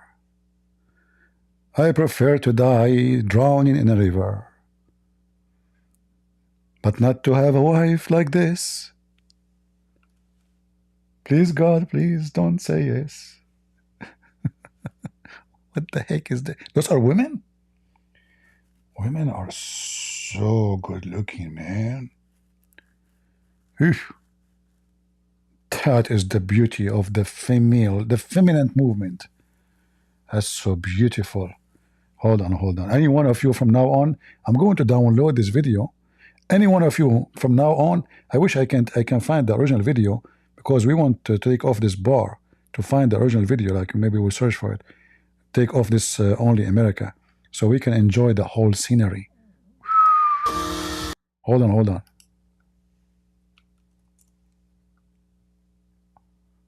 Like, what is this? Why we have commercial now? Why commercial? Why? Shame on you. Forget. What? She is angry? Are you sure? No way. Man.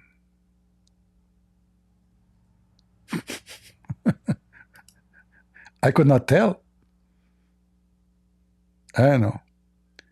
Search for election meltdown. I mean, they are crazy without melting, so.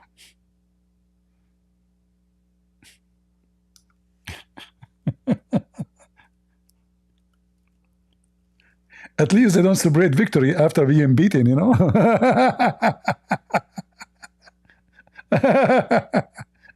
I mean, those people are really weird.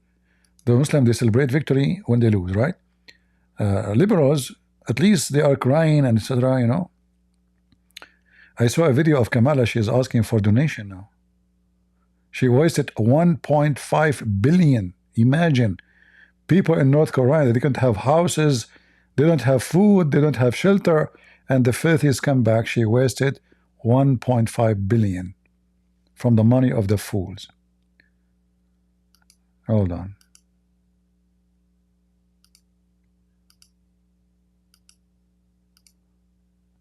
The problem there is the videos, many of them, they have a music. And the second you play those music, you know, YouTube will find a reason to struck you. Like I don't have their stupid monetizing, but still they can affect our channel.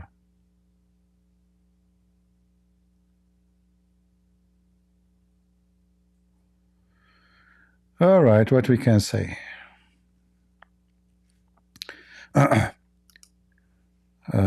We will not keep you longer, guys. And as you see, we are short of customers.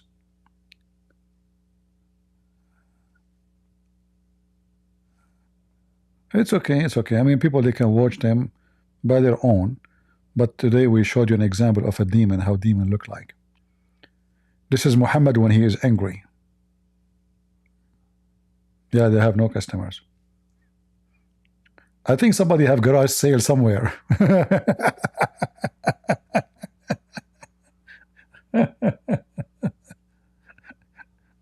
Yeah, garage sale.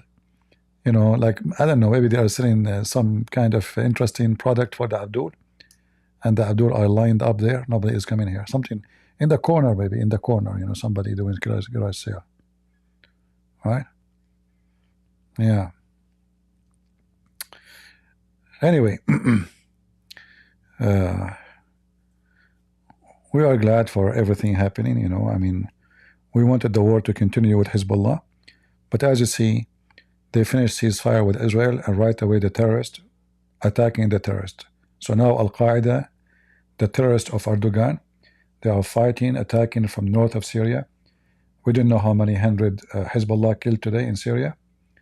And I am sure now that Hezbollah in Iraq, mostly, not in Syria, because the one in Syria are demolished.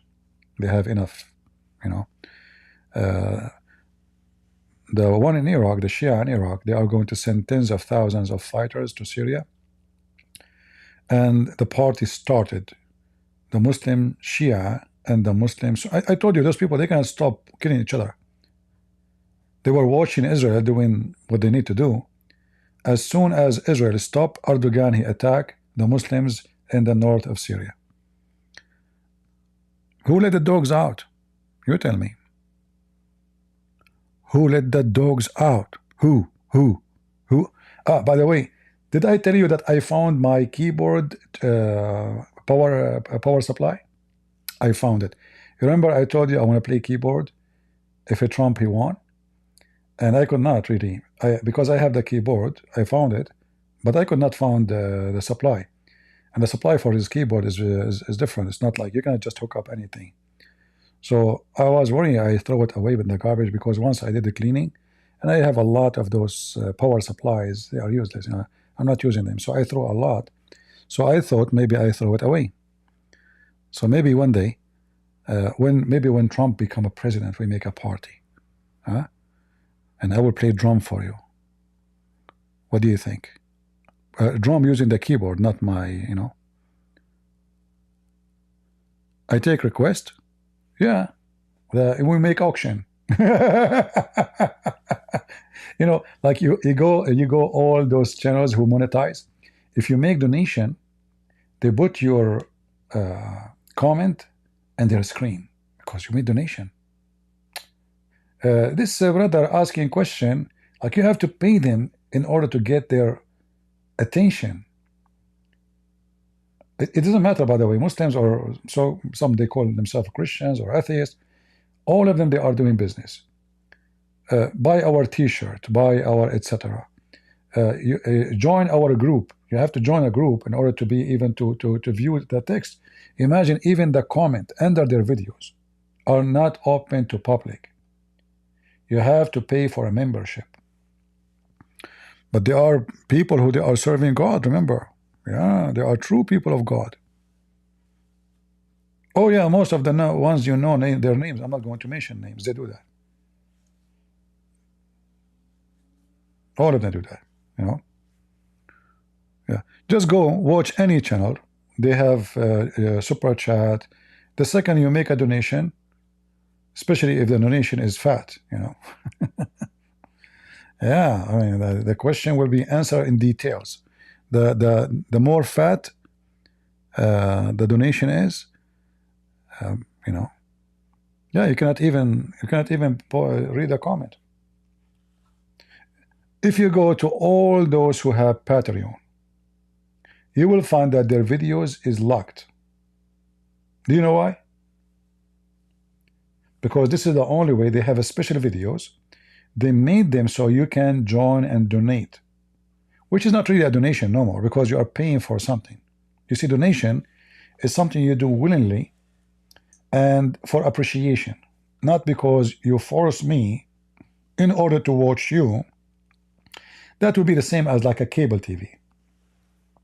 So if you go check their names, Muslims or Christians, without mentioning any names for you, you will see all their Patreon is locked.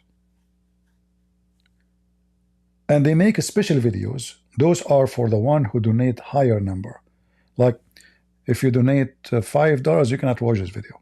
$10, this video okay. 50 and more, you can watch this video, you know. And you can check it out. Don't think I'm making things up. All right. I don't know, talk about myself. All my Patreon videos are always open. Always. Not a single video is locked. If there's one locked, it's by mistake, because you know Patreon favor the locked one. So sometimes you click in it and you think you post it, but you will not find it anyway, because always I check them out to be sure that they are unlocked. Yeah, this is how they force you to pay them, not to make donation. All right. And YouTube keep pushing me actually to monetize my channel, but I will not do it. But by the way, if you monetize, YouTube promote your channel more, because now YouTube is getting nothing out of me. I'm just using their service for free. You know what I mean? But if I monetize, then what I do make them money. Like they will make money from super chat, a lot of money actually from super chat, and they will make a lot of money from advertising.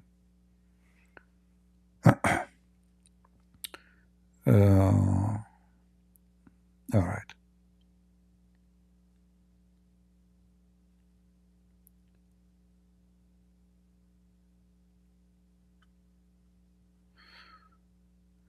You have 198,000.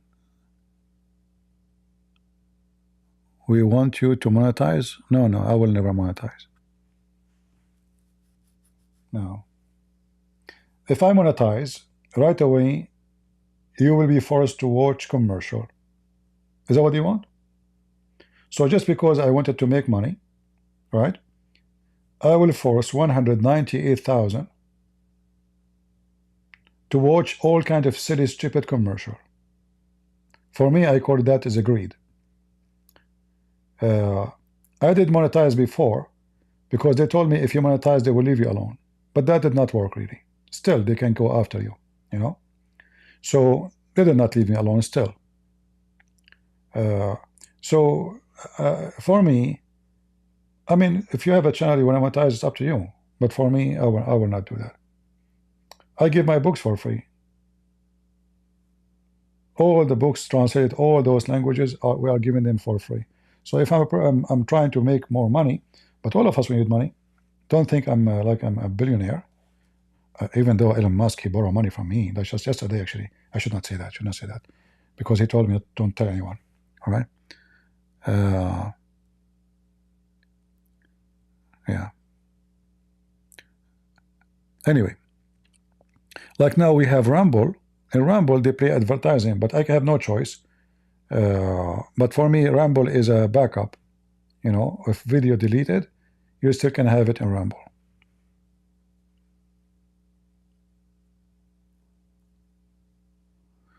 All right. Anything else?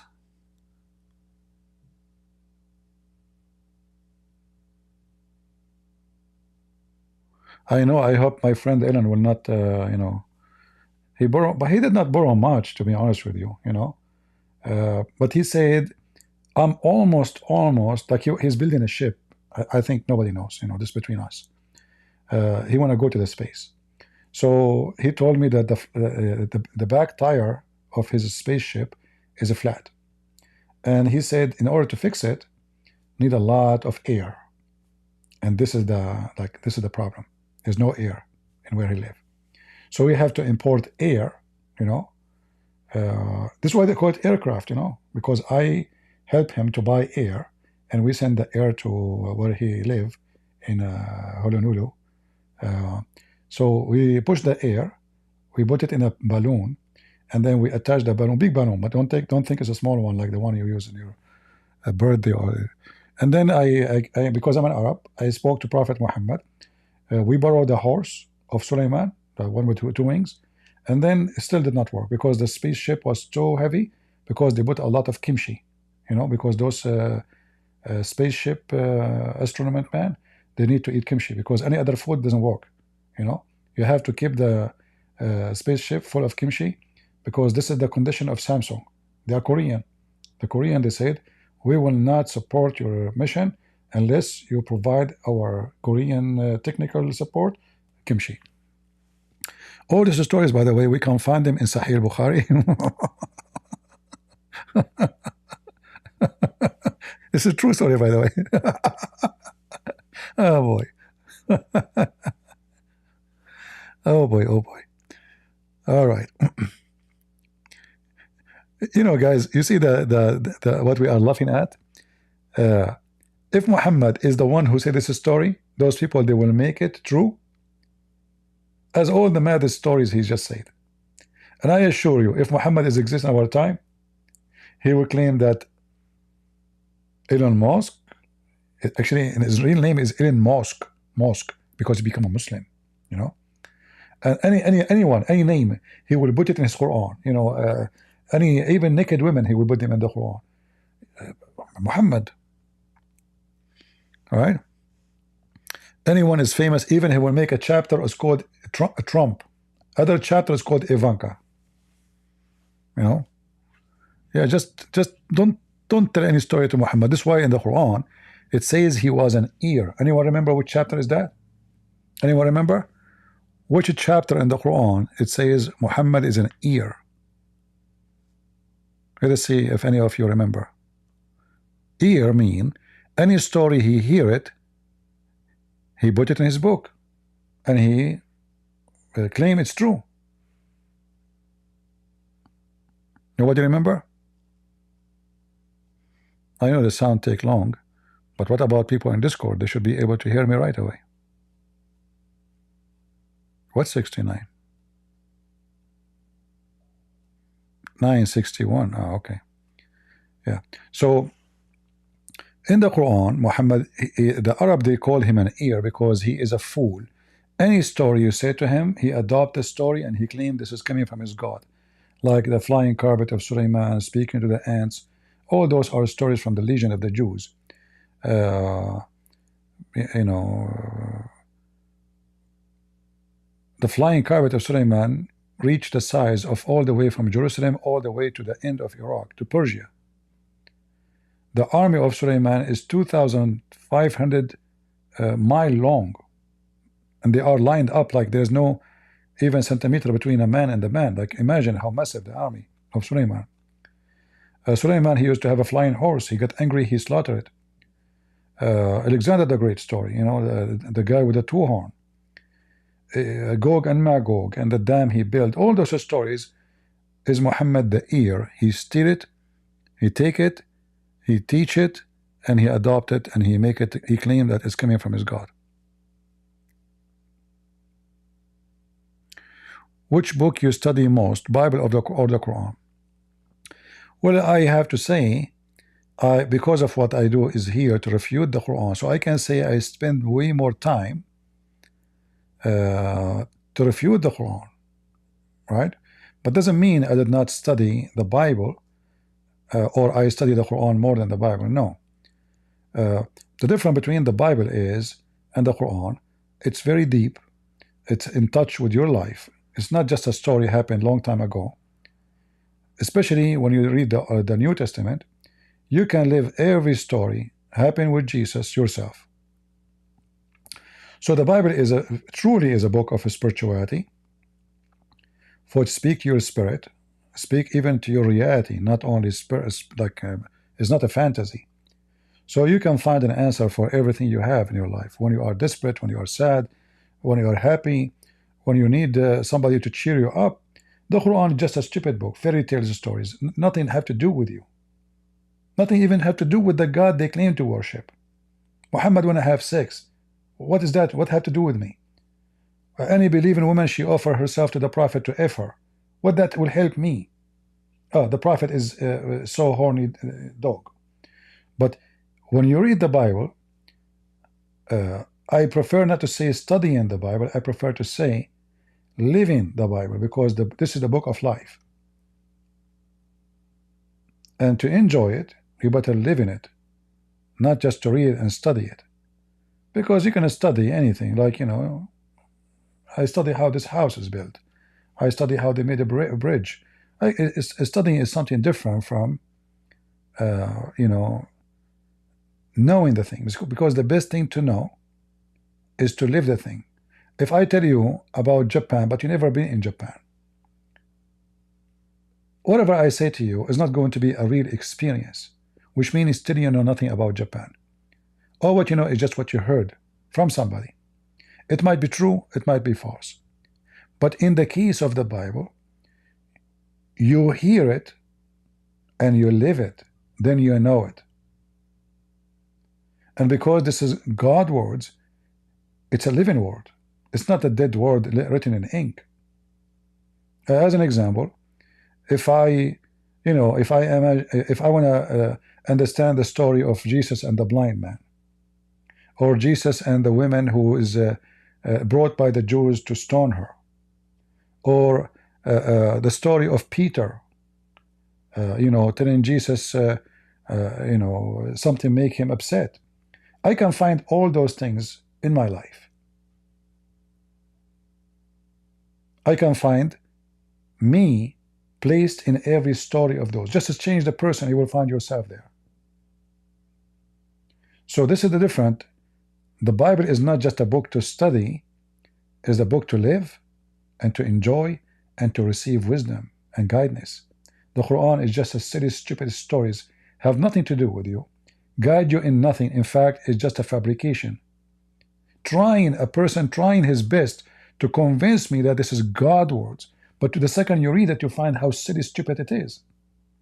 But if I go right now and I take any speech made by the Messiah, or even the disciple who they are, their wisdom is not, and we cannot compare to what the Messiah is saying, we find that even the wisdom of the disciple of Jesus is obviously wisdom given to them by God, because it's amazing. So we cannot compare, and we can call both study. We cannot. The Quran is just a silly, stupid book, but I have to read it in order to answer. Like, learn about your enemy before you fight him. If you fight your enemy and you are ignorant about his weapon, you're a fool. So instead of winning the war, you might lose, because he will use your ignorance against you. So when I say I study Islam very well, because I want to know how and what I am fighting, what kind of bacteria it is. If you are sick and you do not know what the problem, how you know what the medicine? In the case of Christ, Christ himself is the medicine. I challenge anyone. If you go right now and open any page in the Bible and you tell me, I advise you this, by the way, from time to time, me myself, I don't do it all the time, but from time to time, I just open the gospel in random page. I don't even know what page I am going to open. And I assure you, You can try it and tell me if I am not telling the truth. You will find something connected to you in that day, in your life in that day, not that year. You will find especially in the New Testament, you will find in that page you will open, no matter what page you open, as if God, our Lord and Savior, He is speaking to us. So we cannot compare between a fairy tale fiction stories. A guy, he himself, he could not even do any miracle. He claimed that Jesus have a lot of miracles, which is true, but his God gave him the power, which is false. But yet he himself, his God, did not give him any. And here you notice right away how the story of Muhammad collapsed. So I can say now Jesus have miracles because I gave him the power. Talk is cheap. But then I get sick, I cannot heal myself, right? Then I get tired, then I die, and then I forget, I do wrong, I do sin. So I cannot say, the one who wanna compete with the Christ, he have to have the quality of God, not the quality of man. Jesus did not come with the quality of man, even though he come in the flesh of a man, but he have the quality of God. And this is why I say to Muslims, we did not worship Jesus because he did miracles. The miracle is just additional proof of his identity. But Jesus himself, he proved that he is from above, as he said, and we are from below, because he never commits sin. This is the biggest test to anybody. The one who claimed to be God and the one who claimed to be human or good human. The test of sin. And Jesus passed every test. The test of wisdom, the test of love, the test of forgiveness, the test of knowledge, the test of ability. Jesus never failed. And that is a clear reason for us to believe in him, that he is our Lord and our Savior. Your God, in other side, Muslims, fail in everything. In fact, I challenge the Muslims to show me one thing their God he did not fail. Your God, he failed to keep the 10 Commandments, but yet you claim that your God is the same God of Moses. Your God, he encouraged fornication. Your God is a fiction God. Like, supposedly I'm leaving long ago, but as long as we mention this. As an example, the story of Harut and Marut. Funny, stupid, silly, no point of it, except that this God, he opened a Harry Potter school to teach magic, and the 2 angels, they came down in the Babylon Tower. They opened school of Harry Potter to teach men how to divorce, to make magic, and that magic will cause men and wife go into divorce. How in the world this can be from God? Silly, stupid, Muhammad, again, the ear. He took a story, legends, and obviously the names, they are connected to the Armenian history, Harut and Marut. Those are Armenian. So Muhammad, he heard a story, a legend, that 2 angels came from the sky. They opened a school of magic, and they taught people how to teach magic, how to do magic, and they can cause divorce. So if you are a divorce, it was Harut and Marut. Sorry. And good to tell you, I am not a lawyer, but I am a qualified. I study law. If you want a lawyer, I can defend you. Okay? If you are going to divorce. Your enemy is not your wife. It is the Harut and Marut which sent by Allah. So you have a fight with your wife? It's the black magic, brother. Harut and Marut. And by the way, even though we are in 2024, you will find a lot of idiots, even some they claim to be Christians. They believe this is true. that somebody can make you divorce your wife because he did black magic for you. I told you before, I was in Romania. They told me there's a woman, you know, women, they pay her money, like a girl, she want to get married. She like a guy. So she go to this woman, and this woman, she do some like writing in a paper, and she give it to her, put it under his pillow or in his drink, in his tea, and then he will love you. She make a lot of money. She have a nice villa, you know, this woman. So one day, I saw this woman. So I told them to translate. She don't speak English. I told them I want her to make me love her. They translate. And I will pay her. You know, isn't it her? She make a man love a woman? Okay. She is an old woman. All right. I mean, black magic will make you blind anyway. Who cares about how old she is? So I told them, tell her, I want her to make me in love with her, and I will give her like whatever she asked money for, $100, $200, make it happen, $500. And then she said, no, no, no, I cannot do that. I said, why? Don't worry, I will not marry you, but I will be in love, you know? And obviously she's a scam, right? But if you believe in a stupidity, you're stupid, and somebody will take advantage of you. Okay, if you can make any woman love a man, you know, like even I heard that she said to one of the women, you pee in his drink. She said a few words to her, like a magic will be activated now. And this woman, she went to the bathroom. He's a guest. Let us say you have a guest, a guy, come into your house to maybe to meet your dad, and you go and you make coffee or tea. And then this woman, she go to the bathroom and she pee in his drink, because if you do so, he will marry her. It's like a hyena. You know the hyena? They pee at their they mark you when they want to eat you. They mark you. So yeah, there's a lot of people in Romania, they believe in such a stupid garbage. And I notice that many countries, like, you know, even now people celebrate Halloween, stupid pagan practice. This all is just a pagan and always full of superstition and stupidity. So this is why Christianity is very important, to fight all kinds of social diseases. Those are social diseases, and those people who they are taking advantage of your ignorance are the same as bacteria. All right, this is why the Bible speaks very bad about them and warn us about them. And I will never go to Romania, and I will never drink a drink in any house, especially if there's any female in the house. Oh boy. Why this tea tastes like this? What's wrong with the tea? Should I add more sugar? The smell.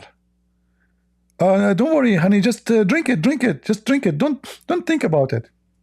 I'm not sure. So imagine we are in the time where, you know, and there is somebody want to pee in your drink, so you will love her, because a stupid so-called witch scammer, she took your money, she taught you false information, and now you believe, and you are desperate, so you believe anything, you know. Yeah, I have to watch now if I go anywhere in the world now. Those women, they are crazy, man. You never know. No drink, never drink from the hand of a woman, especially if you felt like she like you. Oh boy. You know. Yeah, love casting spell, right? Exactly. Yeah, but I expose her, and then even those people who they were somehow believing in her, they were shocked when she refused, because she never said no. You know, just give her money. But the second I told her, because obviously she knew that she's a scammer, I told her I will pay her anything she wants. $100, $200, $300. Name your price. Make me love you. You know? Yeah. So, when I say stupidity is amazing, I mean it. Once I don't know which I forgot where. I went inside a store, and the guy, he, you know, those, he have like, he sell voodoo stuff, voodoo. And I told him I have a problem, you know. And when I talk, you know, I make it sound like very serious, you know. So he said, yeah, I'm listening. I said, it's about my mother-in-law. I said, don't tell me more. I know. I know. I know what's happening to you. She's bothering you a lot. It's true. I said, yes. And, you know, he started telling me things, and I say, yes. And I was like, acting like, wow, how you know? And even people in the store, they were looking. Who? They are witnessing a story, a life story, how the voodoo guy was able to know what happened to me with my mother-in-law. And then at the end, I said, about everything you said is true, but I'm not even married. And I don't have a mother-in-law. People, they start dying from laughing. I mean, what a stupid idiot, you know? But this is how they hunt. They hunt on the fool. Then everybody was in the store, was going to buy something, they left. You know? And I said, wow, it's true. And then he said, she bother you and she come to visit you in a special occasion, like a birthday. I never celebrate my birthday. I said, yeah, this is what she did my birthday. I never, ever on my life celebrate a birthday, you know? Like she come in the time when you don't want her to be there. It's true. She'd come in my birthday. How you know that? And he shake his head, you know? Potato. Abdul. It's just one more Abdul to go. All right? Yeah. And there's a lot of people, they buy those voodoo, they believe in those voodoos, and they practice them. People, they are going, we have satellite, we have etc. And still people believe in a stupid voodoo. Trust me, you will find a lot of people who they are educated. They have degrees. They have degrees from very high, supposedly, universities, but they have still a brain of a mosquito. All right? Yeah. So, just deal with it. Anyway, I better go, and you stay here because I'm going to keep you in the voodoo. Shoo shoo shoo shoo, moo moo moo moo, moo moo moo moo, Muhammad doo dee dee doo. Oh, da, da, da, da, da. Okay, now all of you are under my control. You will not be able to leave the chat. Do you remember the story of Muhammad when he told the guy to make a circle around himself when he met with those black genie? Anyone remember the story? Those black guys who rode him all night long? He told the guy to put a circle around him. Why? This is something they learned from the Sabi and the Yazidi. The Yazidi in north of Iraq, they believe. This is why they worship. They don't fear God, they fear Satan, because Satan is the one can hurt them. This is why Satan is like God for them, and Satan usually is hiding in the cabbage. If you are Korean, you will not like this information. Close your ears. So Satan, he hide in the cabbage, and then when the cabbage open, Satan is out. When the cabbage is closed, Satan is in. But what you will do when Satan is out, he will hurt you. So what they do, they draw a circle around their body. And in their belief, in their fiction belief, that Satan, he cannot cross that line unless you open the circle. That's why Muhammad, he told his companion, put a circle around you, and he made a circle for him. Let me see if I can find the reference. Do you remember, guys? Or you have a short memory? Supposedly I'm leaving an hour ago. I hate you people. Sorry. I don't mean it. I was just saying it for the sake of a black magic. All right. So,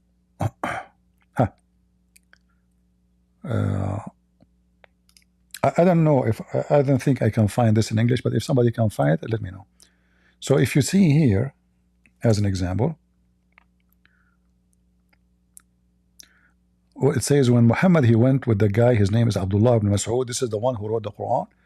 Quran. Ibn Mas'ud is one of those author of the Quran. And then they go to at an area it's called Batha, close to Makkah, sorry. And then he asked him to sit down, and then he drew a line for him, and he told him, don't pass this line, because there's men who will come to you. Who are those men? Later the hadith explain they are genie, they are black genie. So he made him sit down, then he drew a line on it, then said, do not leave your line, for men will come to you, so do not speak to them, for they will not speak to you.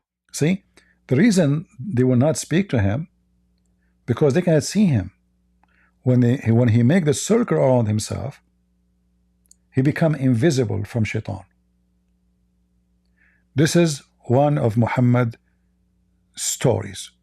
And then we find that those black men, they rode Muhammad all night, and they are supposedly shaitans. They were naked with big penises. I'm cutting off. Guys, my voice is cutting off.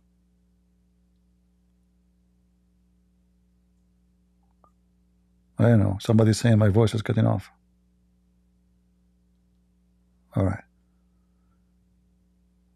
All right. Maybe you have a bad internet. My friend, I told you 1,000 times, don't use the internet of the neighbors. Don't be like Hezbollah and Abdul. Stop using the neighbor internet. Come on. So anyway, I will put a line around you, all of you, before you leave. I have 1,554 people. Hold on. Let me draw a line. That's it. You are contained. Remember, if shaitan come to you, don't speak to him, because he cannot see you anyway. And even if your mother-in-law, she came, and if you are a man, your wife, she will not even be able to take your credit card. Just keep it inside the circle. However, warning, you can make the credit card inside the circle, but not alone. You have to be with it. And then you draw the circle. If the credit card alone in the circle, that is not effective. For the line have to be drawn around the living being, and credit card is a dead being. In fact, it's all the being which is dead there. That's why your wife, she want it. She wants you a dead being, you know. Take the money. So I just give you advice, will save your future and your past.